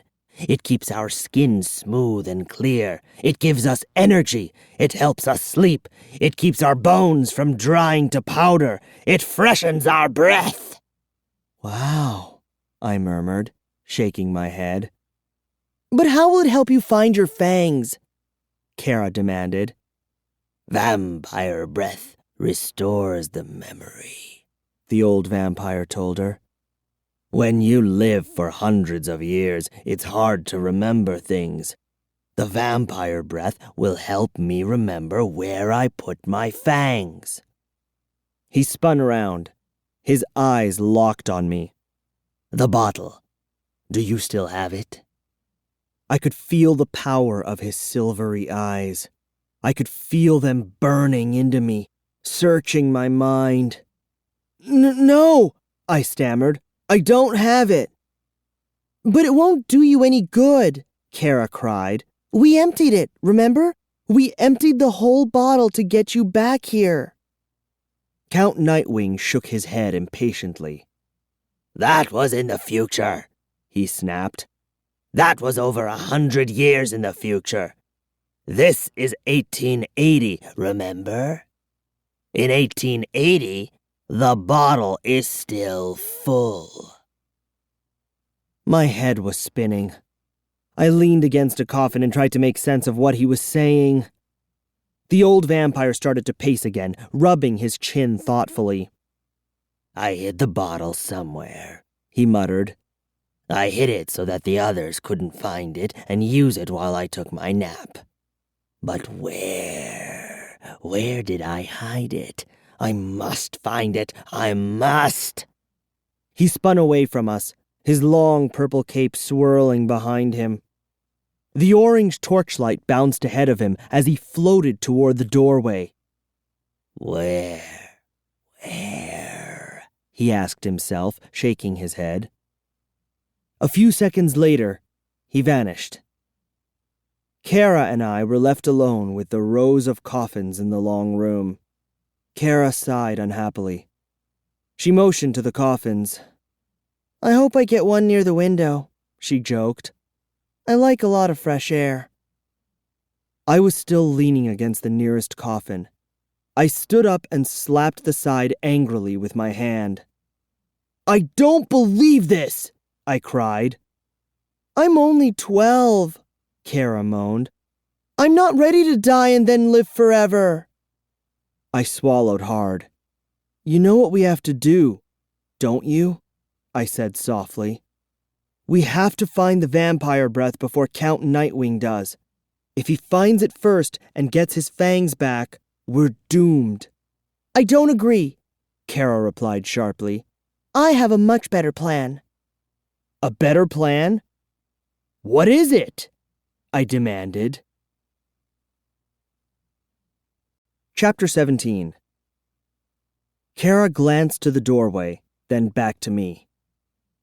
We have to get out of here, she whispered. That's your plan? I exclaimed. That's it? That's a plan? She nodded and raised a finger to her lips. Maybe if we run away from the castle, we can find help, she explained. If we stay here, we're doomed no matter what we do. If we stay here, we're in his power. How is anyone going to help us? I argued. This is over 100 years ago. Remember? How will anyone outside the castle help us get back home to the future? I don't know, Cara replied unhappily. I only know that if we stay here in this creepy castle, we don't stand a chance. I opened my mouth to argue some more, but I couldn't think of anything else to say. Cara was probably right. Our only chance was to escape. Come on, she whispered. She grabbed my hand and started to pull me along the rows of coffins. I held back. Where are we going? She pointed. To the window. Let's see if we can climb out. The room was as long as our school gym. We walked quickly between the 2 rows of open coffins. I couldn't take my eyes off the old wooden coffins. Vampires sleep inside them. Those were the words that floated through my mind as we hurried past them. Cara and I may soon sleep in them too. I shivered and stopped. Cara, look. I pointed to the window up ahead. This is a waste of time. She sighed. She saw what I meant. The big window was set very high up in the wall. It stood way over our heads. We couldn't reach it even if we had a ladder. The only way to get through that window is to fly, I said softly. Cara frowned and stared up at the window. I hope you and I don't spend the rest of our lives flapping our bat wings and flying in and out of that window, she said. There's got to be a way out of this castle, I told her, forcing myself to sound cheerful. Come on, let's find the front door. Freddy, no. Cara pulled me back. We can't just go running down the halls. Count Nightwing will see us. We'll be careful, I said. Come on, Cara. We'll find a way out. We turned and jogged side by side past the empty coffins, through the door, and into a long, dimly lit hallway. The hall appeared to stretch for miles. Dark wooden doors lined both sides. The doors were all closed. Above each door, a gas lamp provided a soft glow of yellow light. My shoes sank into the thick blue carpet. The air smelled sour. I glanced back at the coffin room. An ugly stone gargoyle leered down at me, perched above the door. I turned away from its evil stare and gazed up and down the long hall. The rows of doors stretched in both directions. Which way? I whispered. Cara shrugged. It doesn't really matter. We just have to find a door or window that will take us outside. We made our way silently over the thick carpet. The gas lamps cast a gloomy, dim light. Our shadows seemed to hide behind us as we walked. Cara and I stopped at the first door we came to. I grabbed the brass knob and turned it. The heavy door creaked as it opened. We peered into a large square room filled with furniture. The furniture was all covered with white sheets. Chairs rose up like ghosts beside a long covered couch. In a corner beside a darkened fireplace, a grandfather clock stood guarding the room. Cara pointed to the heavy black drapes that stretched over the far wall. There must be a window behind there. Let's check it out. We raced across the room. My shoes slipped on the floor. Glancing down, I saw nearly an inch of dust spread over the floor. "I don't think this room has been used for a while," I said. Cara didn't reply. She grabbed an end of the heavy drape and tugged. I reached to help her. The drape slid back. A dust-smeared window stood behind it. "Great!" I cried. "Not so great," Cara replied glumly. I saw instantly what she meant. The window had thick black bars across it. "Ah!" With a disgusted groan, Cara shoved the drape back into place. We hurried back into the hall and tried the door across the hall. We stepped into a small room filled with luggage trunks. The trunks were stacked on top of each other up to the high ceiling. No window in this room. The next room had an enormous old dark wooden desk in its center and shelves of ancient-looking books from floor to ceiling. Another heavy black drape covered the window. I eagerly pulled the drape back to find another dust-covered window and more thick black bars. "Weird," I muttered. "This castle is like a prison," Cara said in a shaky whisper. Her dark eyes glowed with fear. "But there has got to be a way out." We crept back into the long hall. I stopped when I heard a soft fluttering sound. Bat wings? Were the vampires returning? Cara heard it too. "Hurry," she whispered. We pushed open the next door and darted inside. I carefully closed the door behind us. Then I turned and saw that we had entered a big dining room. The long table filled most of the room. It was bare except for a tall candelabra in its center. Stubs of white candles poked up in the candelabra. Wax had dripped in small puddles onto the tabletop. The puddles were buried in a gray layer of dust. "No one has been in here in a long time," I muttered. Cara was already at the window. She pulled back the drape to reveal another barred window. "Ah!" She tore at her hair in frustration. Every window has bars!" she wailed. "And we can't keep walking through these halls. Someone will find us." Staring at the long, dust-covered dining room table, I had an idea. "Vampires don't eat," I said. "So what?" Cara cried. She slammed her fist against the heavy black drape. "So they probably never go in the kitchen," I continued. "We'll be safe in the kitchen. And maybe there is a kitchen door. Maybe..." Cara sighed. Maybe. She shook her head glumly. "There are 1,000 rooms in this creepy old castle. How will we even find the kitchen?" I took her by the shoulders and guided her to the door. "Well, this is the dining room, right? Maybe the kitchen is close to the dining room." Maybe, she repeated bitterly. I guided her into the hall, then led the way to the next door. We pushed it open and peeked inside. No, not the kitchen. We quickly crept down the hall, trying door after door. No kitchen. No kitchen. We kept glancing back, watching for Count Nightwing, hoping we wouldn't bump into him. We turned a corner, found ourselves in a narrower, darker hallway. I tried the first door. Yes! An old-fashioned kitchen with a wide fireplace hearth, a wood-burning stove, and blackened pots and pans hanging on the wall beside the hearth. My eyes glanced quickly around the room and landed at the broad kitchen window. No black drape and no bars.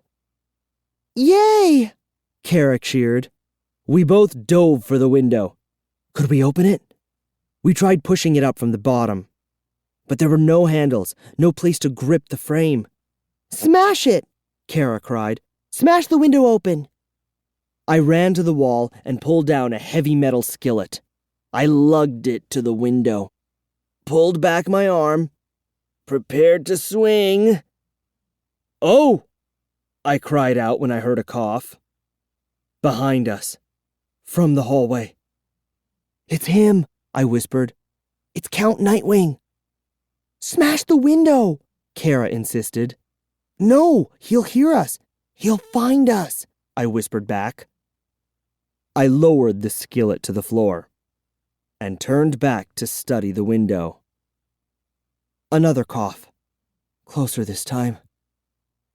"Look," I whispered to Cara. "It pushes out, I think." I reached with both hands and pushed at the dust-smeared window pane. Leaned into it. Pushed with all my strength. Slowly, the window slid out. With a groan, I pushed it open as far as it would go. A gust of cool night air swept over me. I grabbed Cara's hand and started to give her a boost. A noise behind us at the doorway made me jump. "Hurry," I whispered. "He's coming." My heart pounding, I pushed Cara up to the window. Then we both scrambled frantically out onto the ledge. Chapter 18. "Did he see us? Was he in the kitchen?" Cara whispered. "I don't know," I told her. "I didn't see, but he was definitely in the hall." "If he saw us," Cara started. A gust of wind drowned out the rest of her words. The night wind felt cool and refreshing on my skin. Heavy clouds floated over the full moon, plunging us into total darkness. We were both on our knees, our backs to the kitchen. Huddled close beside Cara, I struggled to keep my balance on the narrow stone window ledge. "Let's get going," I urged. We both turned and faced the window. Then, gripping the stone ledge with both hands, we began lowering our legs down the wall, lowering ourselves to the ground. Lower, lower. "Hey!" I cried out when my feet didn't touch anything solid. A shaft of moonlight broke through the clouds. I looked down and opened my mouth in a hoarse scream. My feet kicked the air. My hands gripped the ledge above me. I stared down into empty space. Far below, I could see dark, jagged rocks glowing dully in the moonlight. Far below. Miles below. We're on top of a cliff," Cara stammered. "The castle. It's built on a cliff."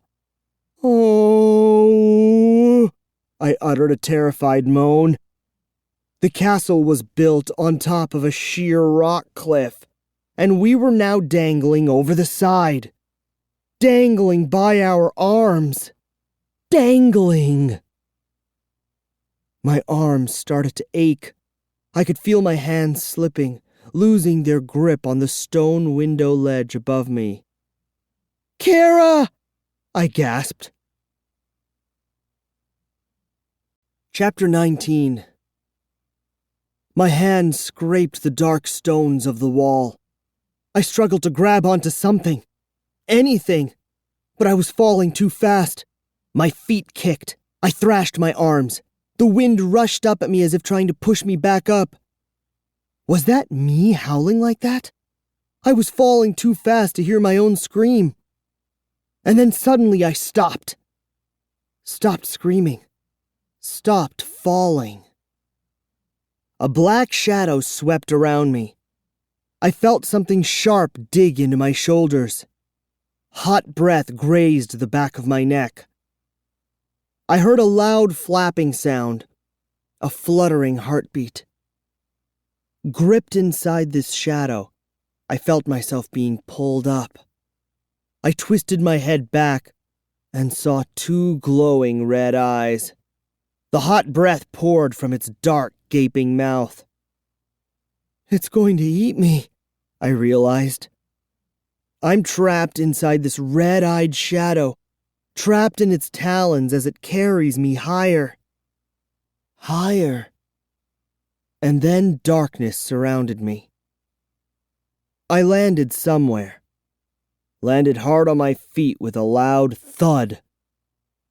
The darkness lifted. I opened my eyes and saw Cara. Her mouth dropped open in amazement. "Freddy?" she choked out.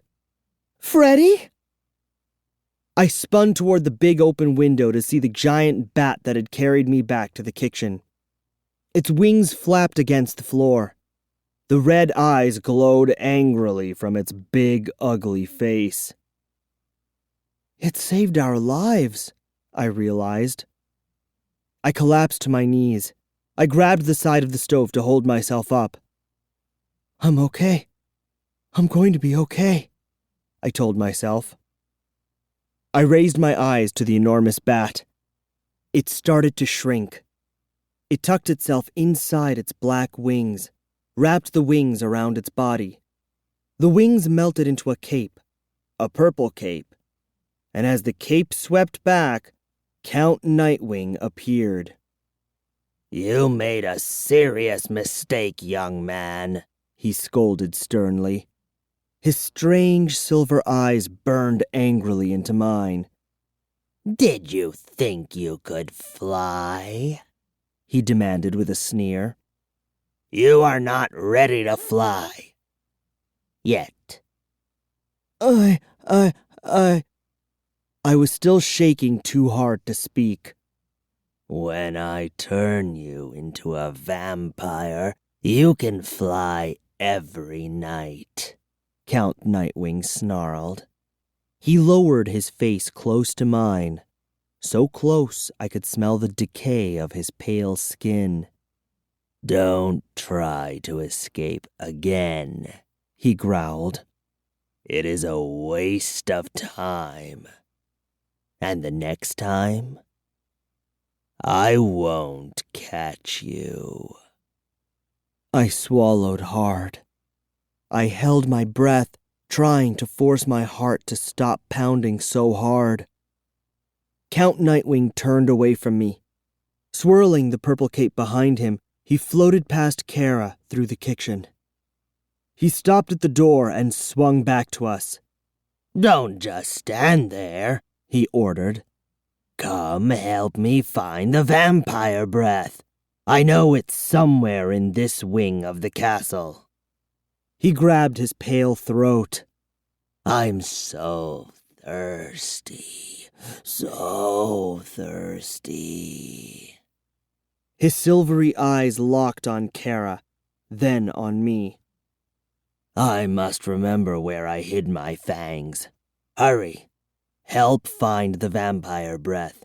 It's somewhere nearby. I'm certain of it." Cara and I had no choice. He stood at the doorway, waiting for us to follow him. Holding onto the stove, I pulled myself to my feet. Then I followed Cara through the kitchen to the hall.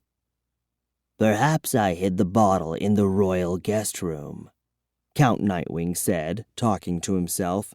He pushed open a door and vanished inside the room. Cara and I kept walking.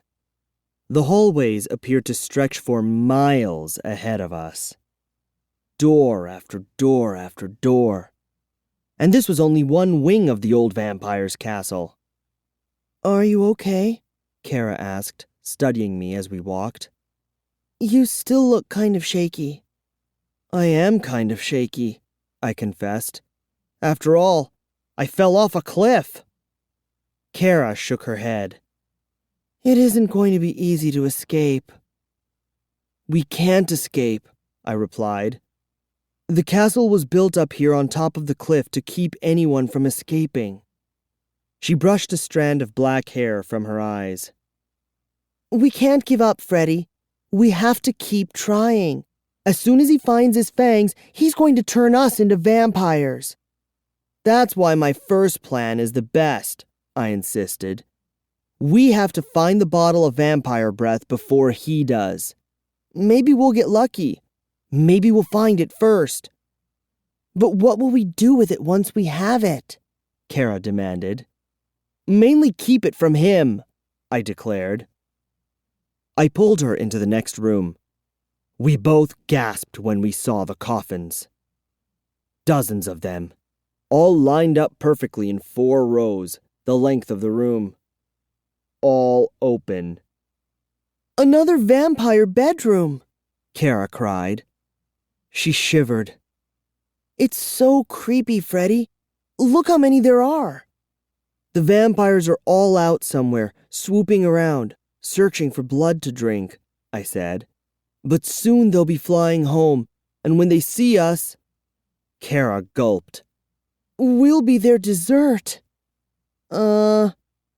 Maybe we should search for the vampire breath in another room, I suggested.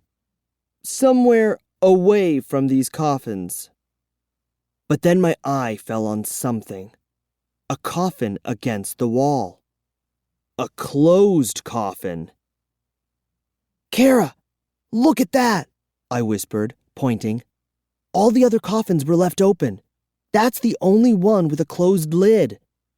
Do you think? Cara squinted at the closed coffin. "Weird," she murmured.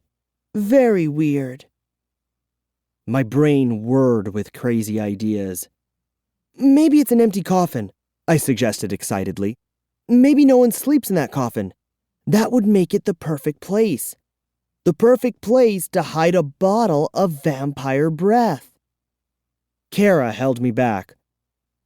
"Or maybe a vampire is sleeping in the coffin," she warned. "If we open the coffin and wake him up..." Her voice trailed off. "We have to look inside," I exclaimed. "We have to take that chance." We made our way to the coffin. I stared at the polished dark wood of the lid. I cautiously ran a hand over the smooth wood. Then, without saying a word, Cara grabbed one handle and I grabbed the other. And slowly, we began to lift the coffin lid. Chapter 20. The lid was solid and heavy. Cara and I leaned into it and pushed. Finally, it dropped to the other side of the coffin.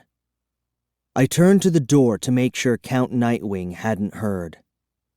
No sign of him. I pulled myself up straight and peered into the open coffin.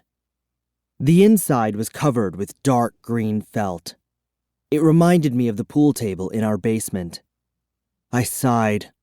I wondered if I'd ever see my basement again. "It's empty," Cara murmured sadly. "Just an empty coffin." "We've got to keep searching," I said. I started to back away from the coffin when I saw the pocket. A green pocket in the side of the coffin, like the pockets on the sides of suitcases. It bulged out a little from the side. "Whoa, hold on a minute," I told Cara. She was already halfway to the door. I reached into the pocket and pulled out a blue glass bottle. "Cara, look!" I cried. I forgot that we didn't want Count Nightwing to hear us. "I found it! The vampire breath!" A smile broke out over Cara's face. Her dark eyes flashed with excitement. "Excellent!" she exclaimed. "Excellent! Now we've got to hide it from Count Nightwing. Somewhere he'll never find it." I held the bottle up close to my face and studied it. "Maybe we should open it and pour it all out," I said. Cara rushed up beside me. She took the bottle from my hand. "When we opened it before, it took us back in time," she said excitedly. "Maybe if we opened it now, it will take us forward in time," I finished her thought for her. "Yes! Count Nightwing said it can be used for time travel. Maybe if we open it and think real hard about where we want to go, it will take us home to my basement." We both stared at the blue bottle. Should we hide it and keep it away from the old vampire to stop him from getting back his fangs? Or should we open it up and hope that the smelly mist would carry us home? Cara gripped the bottle tightly in one hand. She raised her other hand to the glass stopper on the top. She started to pull it open, then stopped. We stared at each other. We didn't speak. "Go ahead. Do it," I whispered. Cara nodded in agreement. She squeezed the stopper again and started to pull. But she stopped once again and gasped. Out of the corner of my eye, I saw something move. I heard a soft footstep, and I realized that we were no longer alone. Chapter 21. I spun around, expecting to find Count Nightwing. "Oh!" I cried out when a girl stepped out of the shadows. Her pale blue eyes were wide with shock. I think she was as surprised to see us as we were to see her. As she stepped toward us, I saw that she had ringlets of blonde curls that fell past her shoulders. She wore a gray jumper, very long and old-fashioned, with a white blouse underneath. She's about our age, I realized, but definitely from a different time. She stopped, several coffins away. "Who are you?" she asked, eyeing us suspiciously. "What are you doing here?" We don't really know," I stammered. "We know who we are, but we don't really know what we're doing here," Cara corrected me. "We got here by accident," I added. The girl's confused expression didn't change. She tucked her hands into the pockets of her jumper. "Who are you?" Cara demanded. The girl didn't answer right away. Keeping her distance, she continued to study us with her pale blue eyes. "Gwendolyn," she said finally. "My name is Gwendolyn." "Are you one of them?" The question popped out of my mouth. Gwendolyn shuddered. "No," she answered quickly. Her mouth curled into an angry sneer. "No. I hate them," she declared. "I hate them all." Cara shifted her weight tensely. I could see that she was really nervous. She handed the bottle of vampire breath to me. The bottle felt cold and damp from Cara's hands. I lowered it to my side, out of Gwendolyn's sight. "Do you live here?" Cara asked Gwendolyn. "Are you related to Count Nightwing?" Gwendolyn's sneer grew more bitter. "No," she choked out. Tears welled in her eyes. "I'm a prisoner here. I'm only 12, but they treat me as a slave." She let the tears run down her pale cheeks. "A slave," she repeated in a trembling voice. "Do you know what they force me to do? Clean and polish their coffins night and day." "Yuck," Cara murmured. Gwendolyn sighed. She brushed her blonde ringlets off her face and wiped away a tear. "Night and day. There are 12 coffin rooms in this castle, all filled with row after row of coffins. And I must keep them smooth and shiny and clean for the vampires." "What if you refuse?" I asked. "What if you tell Count Nightwing you won't do it anymore?" Gwendolyn uttered a dry laugh. "Then he'll turn me into a vampire." She shuddered again. "I'd rather clean coffins," she murmured bitterly. "Can't you escape?" I asked. Another dry laugh escaped her lips. "Escape? If I did, they would track me down. They would turn into bats and fly after me, and they would drink my blood until I was one of them." I swallowed hard. I felt so bad for her. I didn't know what to say. "We don't belong here," Cara told her, glancing to the door. "Count Nightwing brought us here by accident. Can you help us? Is there any way for us to escape?" Gwendolyn lowered her gaze to the floor, thinking hard. "There may be a way," she said finally, "but we'll have to be very careful. If he catches us..." "We'll be careful," I promised. Gwendolyn glanced to the front of the room. Follow me, she whispered. Hurry, it is almost dawn. If the vampires return and see you, it will be too late. They will pounce on you and drink your blood. You will never see daylight again. She led us into the hall. Clinging to the wall, we stopped and looked in both directions. No sign of Count Nightwing. But we knew he was nearby, searching for the bottle of vampire breath. The bottle I held tightly in my hand. This way, Gwendolyn whispered. We followed her through another door. It led to a narrow stairway. Gas lamps on the wall cast a dim glow, lighting the stairs as we made our way down. We found ourselves in a long, twisting tunnel. Gwendolyn led us through it, walking rapidly, silently. The tunnel was so narrow we had to walk single file. It twisted and curved and took us down deeper into the castle. Is there really a way out down here? Cara asked Gwendolyn. Cara's voice echoed in the narrow tunnel. Gwendolyn nodded. Yes, follow me. There is a secret exit through the castle cellar. Our footsteps thudded on the hard tunnel floor. Up ahead of us, Gwendolyn's blonde hair glowed like a torch leading the way. The way to freedom. The way to safety. I leaned close to Cara and whispered, "This is great! We're getting out of here, and we're taking the vampire breath with us!"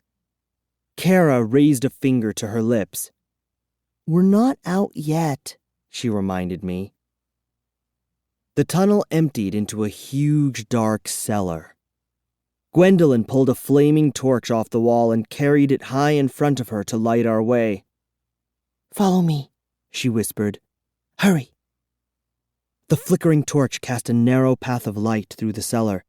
I couldn't see anything on either side of us. Total blackness.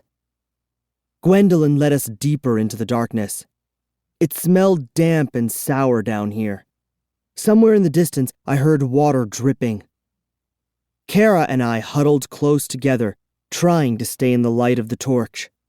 I squeezed the bottle of vampire breath tightly in my hand. Gwendolyn stopped so suddenly, we nearly walked into her. She turned slowly. The torchlight revealed a smile on her face. Are we here? Cara demanded. Where is the door? Yes, we're here, Gwendolyn replied in a whisper. We're all alone here. Huh? I cried. I didn't understand. I have you all to myself here, Gwendolyn continued. Her smile grew wider. Her eyes were half shut. We won't be interrupted by Count Nightwing or the others. But where do we escape? I demanded. Gwendolyn didn't reply. Why have we stopped here? Cara cried. I'm so thirsty, Gwendolyn hissed. So thirsty.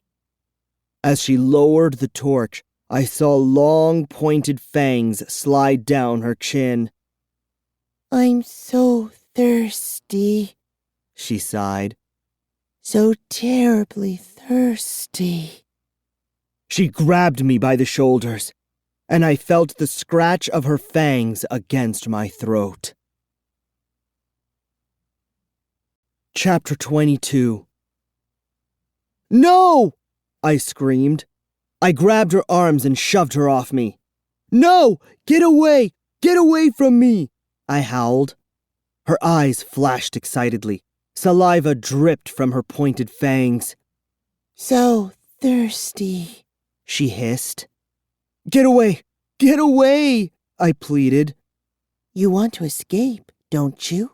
She teased. This is the only way to escape. She tossed back her head and opened her mouth wide. Then she dove for me.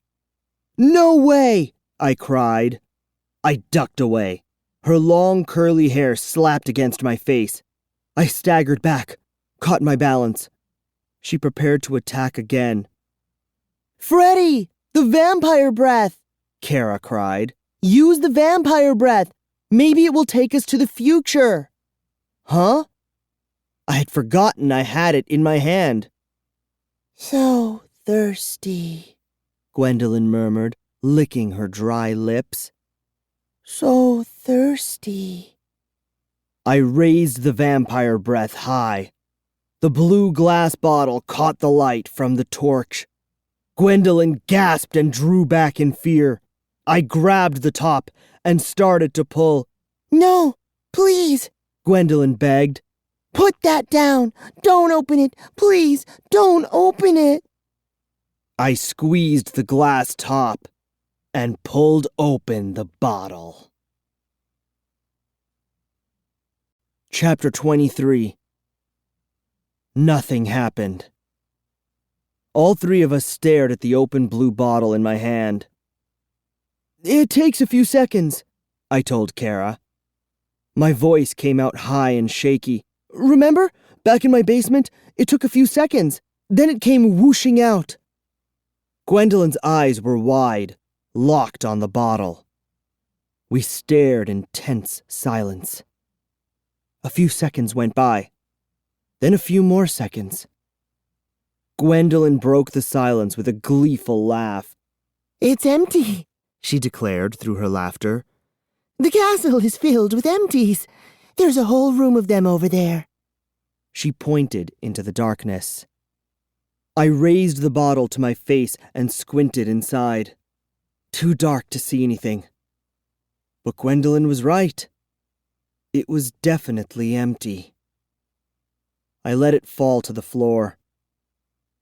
Gwendolyn's grin was so evil in the shadowy light from the torch. I tried to back away, but I bumped into a stone column. Trapped. As she grinned so hungrily at me, Gwendolyn's fangs shone in the pale light. So thirsty, she whispered. Freddy, don't run away. Help me. I'm so thirsty. I'm thirsty too, a voice boomed from behind me. I spun around to see a flash of orange torchlight. The light bounced toward us, and inside it, I saw the angry face of Count Nightwing. He floated to us, his eyes narrowed at Gwendolyn. Her mouth dropped open. She raised both hands in front of her as if to shield herself. Gwendolyn, what are you doing down here with my prisoners? Count Nightwing demanded angrily. He didn't give her a chance to reply. He floated up off the floor, floated over her. His cape floated out like bat wings. His silvery eyes locked on hers, and he opened his mouth in a furious hiss. Gwendolyn's fangs glistened wetly in the torchlight. She tossed back her blonde ringlets and, still shielding herself with both hands, hissed up at the old vampire. Oh, wow, I thought. They're going to fight. I leaned forward, horrified, but eager to watch. The two vampires floated off the floor.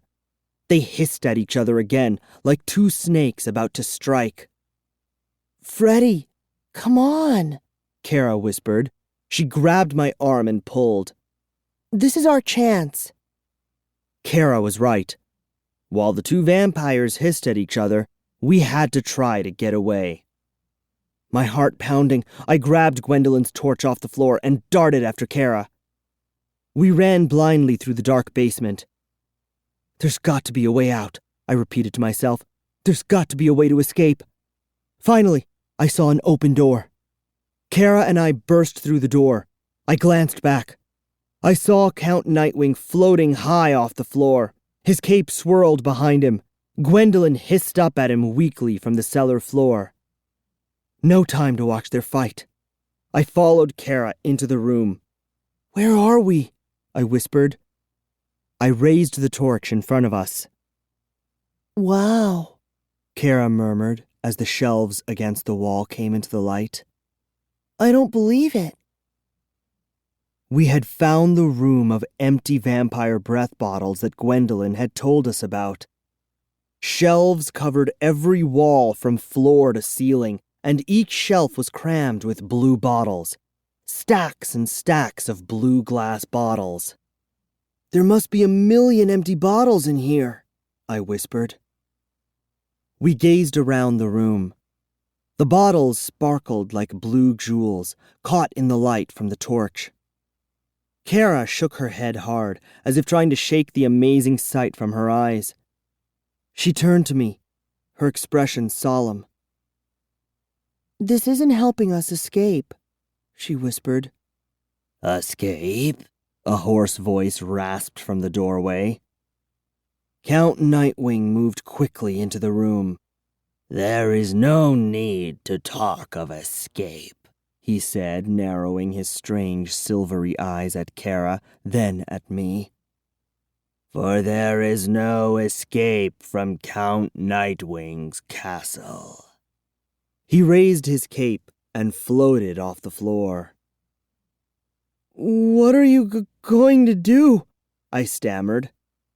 He tossed back his bald head and uttered a frightening hiss. I felt myself pushed back, deeper into the room. He was using some kind of force, some kind of ancient power. He floated higher. The cape billowed around him. He looked like a frail insect inside a purple cocoon. But I could feel his power, pushing me back, holding me, pushing me. And then, suddenly, I felt him let go. He dropped heavily to the floor. His eyes flashed. He snapped his bony fingers. A thin-lipped smile creased his face. Yes, he hissed. Cara and I backed up to the shelves at the far wall. My legs were trembling now. He had gripped me in some kind of ancient force. And now I felt totally shaky. I struggled to catch my breath. Yes, he hissed again. I remember now. Chapter 24. Cara and I stared at the old vampire in silence. He turned to the shelves of blue bottles. This is where I hid my full bottle of vampire breath, he told us. I hid it here in the empties room. I knew the others would never look here. As he smiled, I could see his gums, soft and smooth inside the dry-lipped mouth. His smile faded, and his silvery eyes narrowed. I'm so thirsty, he whispered, eyeing Cara and me. I must find the full bottle, refresh my memory, and get back my fangs. He dove for the nearest shelf and began pawing through the blue bottles.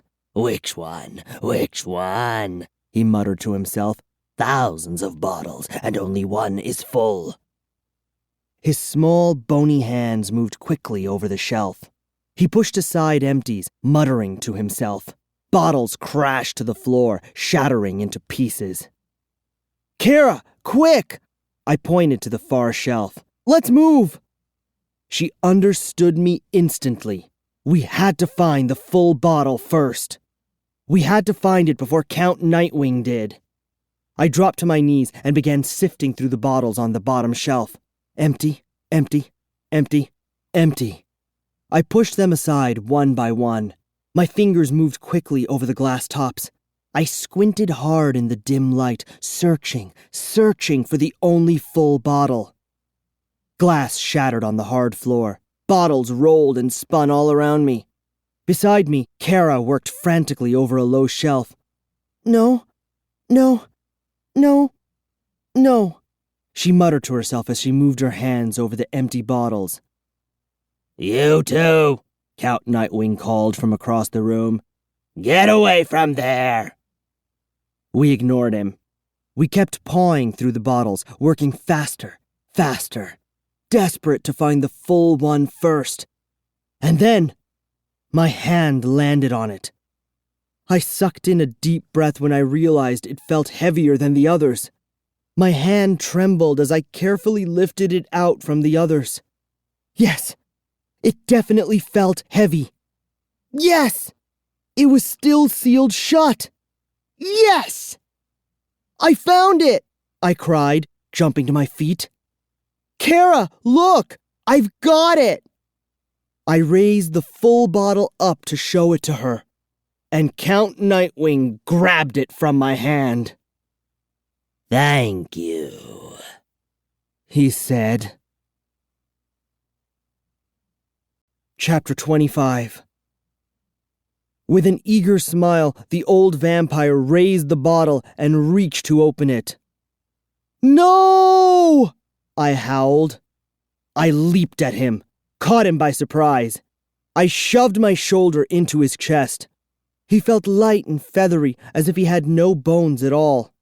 He uttered a startled, choking sound. The bottle of vampire breath flew from his hand. I reached out and grabbed it in the air.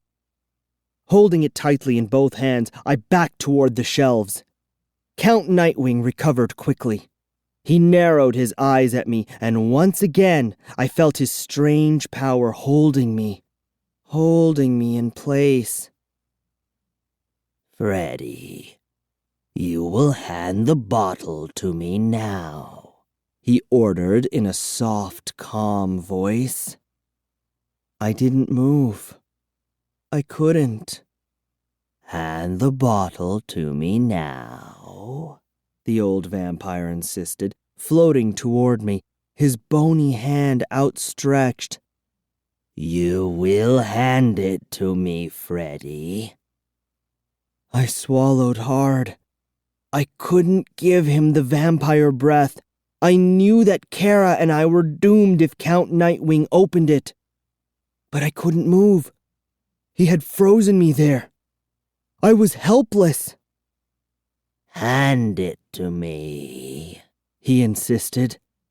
He reached for the bottle. Monkey in the middle, I heard Cara call. She seemed far away, and at first, her words didn't make any sense to me. Monkey in the middle, she called again. This time, I understood. I sucked in a deep breath. It took all my strength to move my arm. Count Nightwing swiped at the bottle. His bony fingertips brushed against it. But I tossed the bottle high over his shoulder. Cara bobbled it, fumbled it into the air, and then grabbed it. The catch of the day, she cried. With an angry groan, Count Nightwing spun around. Give me that, he rasped. He dove toward Cara. She pulled her arm back and heaved the bottle to me, a low toss that zipped past the old vampire's knees. I caught it at my shoelaces. Count Nightwing whirled back to me, his strange eyes narrowed in fury. I want that bottle, he snarled. I tossed it high, over his head. Cara caught it in one hand. When we babysat for Tyler Brown, Cara and I played monkey in the middle all the time. That little shrimp could never take the ball away from us. We could keep him running back and forth for hours. But I knew Count Nightwing would soon run out of patience. There was no way Cara and I could win this game. But what else could we do? The old vampire dove for Cara, his hands outstretched, his cape flying. Cara tossed off balance. I stretched for the bottle, but it sailed past my open hand and crashed into a shelf. Bottles toppled and broke. Count Nightwing flew to the shelf. He grabbed blindly at the bottles. But I got there first. I picked up the bottle and tossed it to Cara. No, Count Nightwing rasped. Enough. He hurtled toward Cara. She tossed the bottle to me, a high throw over the old vampire's head. I raised my hands to catch it. But to my surprise, Count Nightwing flew straight up and caught the bottle in both hands. As he sailed slowly back to the floor, a pleased smile spread over his face. "I win," he said softly, his eyes flashing. "I win. It helps to be able to fly." He raised the bottle in front of him. "No! Don't!" I begged. His smile grew even wider. He reached out and pulled the top off the bottle. Chapter 26. All three of us froze and stared at the open bottle in Count Nightwing's hand. "No," Cara murmured. "No, please." A few seconds passed. A few more seconds. "Nothing is happening," Count Nightwing whispered. His smile faded. He raised the bottle to his face and tilted it to see inside. Beneath the purple cape, his slender shoulders slumped. He sighed, a long, dry sigh. "Empty," he said. "This bottle is empty too." Cara and I exchanged glances. I suddenly knew what had happened. In my wild scramble to pick up the bottle, I had grabbed the wrong one off the shelf. Sure enough, I turned to the shelf and spotted the full bottle right in front of me. "I have it!" I cried. I picked it up carefully from the shelf. "I have it!" The old vampire let out a furious growl. He leaped at me. "Cara! Catch!" I screamed. I heaved the bottle to her, but Count Nightwing swung his arm. His hand slapped the bottle in midair. "Oh!" I gasped as the bottle sailed into the wall.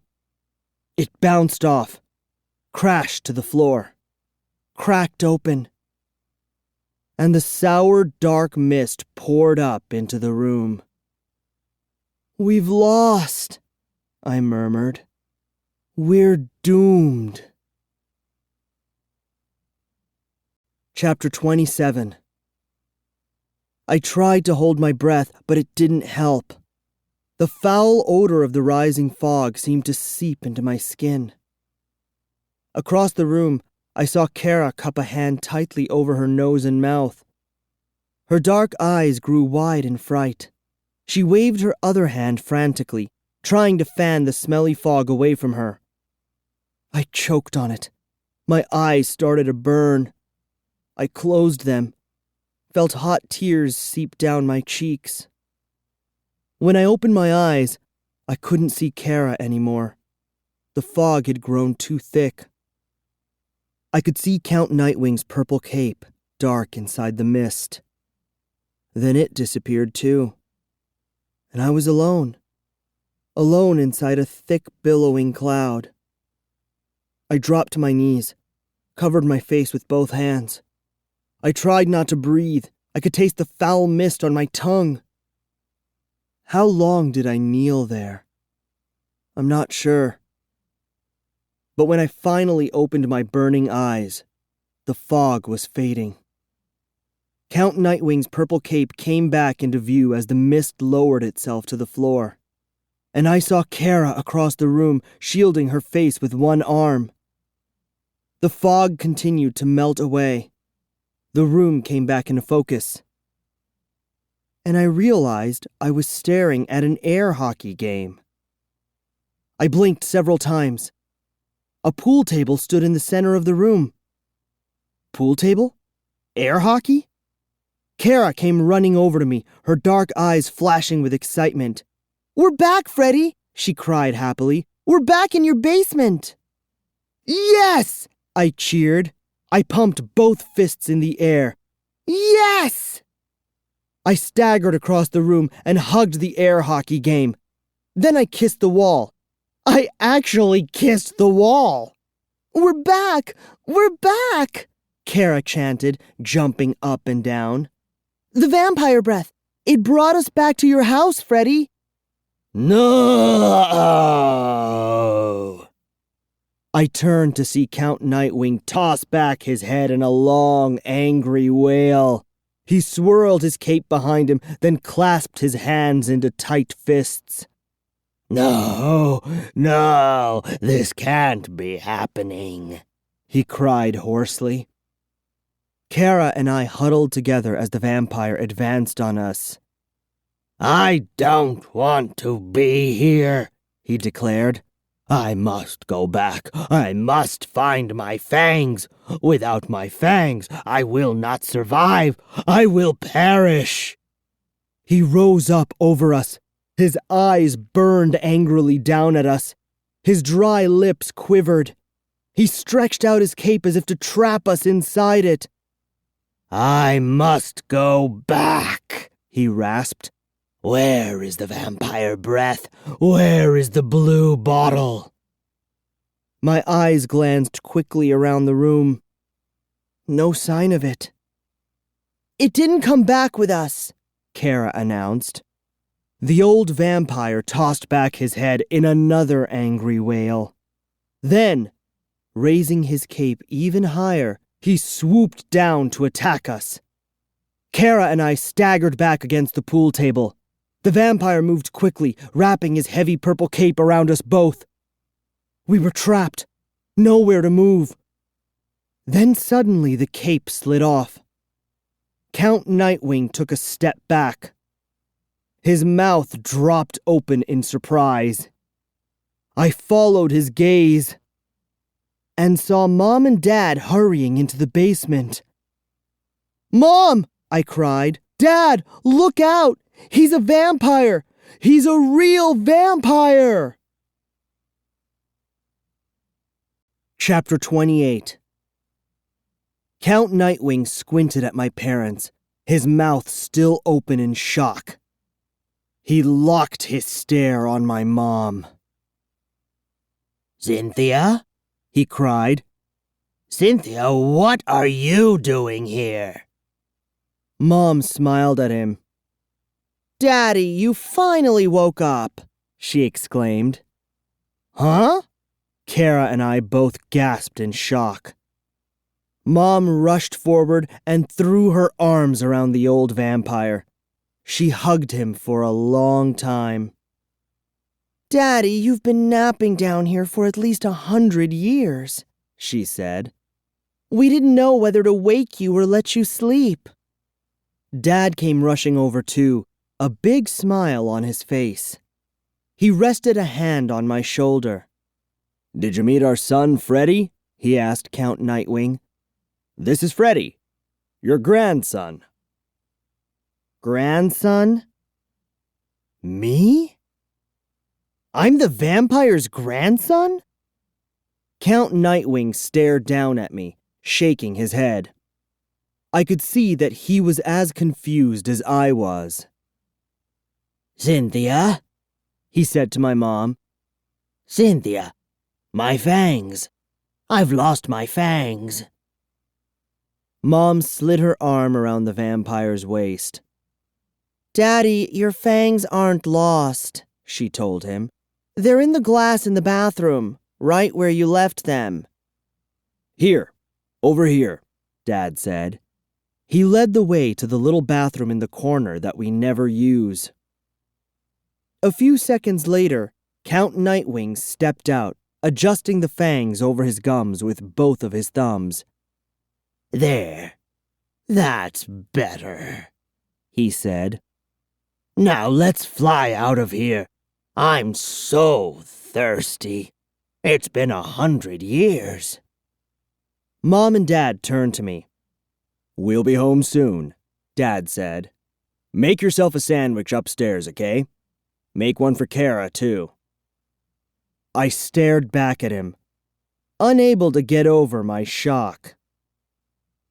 But if you and Mom are vampires, am I a vampire too? I asked in a trembling voice. Of course, Mom replied. But you're way too young to get your fangs, Freddy. You have to wait at least another 100 years. I wanted to ask a million more questions, but the three of them began to flap their arms, up and down. In seconds, they changed into bats and flew out the basement window. I stared at the window for a long while, trying to calm down, trying to slow my racing heart. When I started to feel a little more normal, I turned to Cara. "Wow," she said, shaking her head. "Wow." "I don't believe it either," I replied softly. She grinned at me. "I knew you were weird, Freddy, but I didn't know you were that weird." I wanted to laugh at that, but I was still too shocked to laugh, or cry, or scream, or do anything. I turned away from Cara and counted to 20, trying to get myself together. It isn't easy to find out that you're a vampire. I really think Mom and Dad could have broken the news to me in a little better way. But I guess they didn't think it was any big deal. The door to the bathroom stood open. I stepped inside. "We never use this bathroom," I muttered. "We use the one across the basement." Cara followed me in. The mirrored door to the medicine chest was partly open. She pulled it open the rest of the way. The shelves were jammed with all kinds of jars and bottles, strange medicines and tubes of ointments. I saw a green glass bottle on the top shelf. "What's that?" I wondered. I stretched my hand up to pull it down, but Cara grabbed it first. "Give it back!" I cried. I shoved her. She shoved me back. She turned the glass bottle in her hand and read the name on the label to me. "Werewolf sweat." "Cara, put it back," I ordered. "No, really, put it back. Leave it alone, Cara. Don't open it. Don't..." She teased me. Grinning, she pretended to pull off the top. "No!" I cried. I swiped at it, tried to pull it from her hand. But I missed, and tugged off the top instead. "Whoa!" Cara cried out as a yellow liquid squirted over both of us. I rolled my eyes. "Now what?" I cried. "Now what do you think is going to happen?"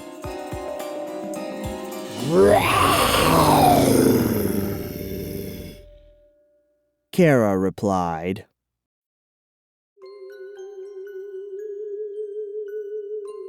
This is Vikas Adam. We hope that you have enjoyed this production of Vampire Breath, a Goosebumps classic story by R.L. Stine. This program was produced at Dion Audio and directed by Michael Hoagie. Executive producer Paul R. Gagney. Print edition published by Scholastic Inc. Text copyright 1996 by Scholastic Inc. Production copyright 2015 by Scholastic Inc. All rights reserved.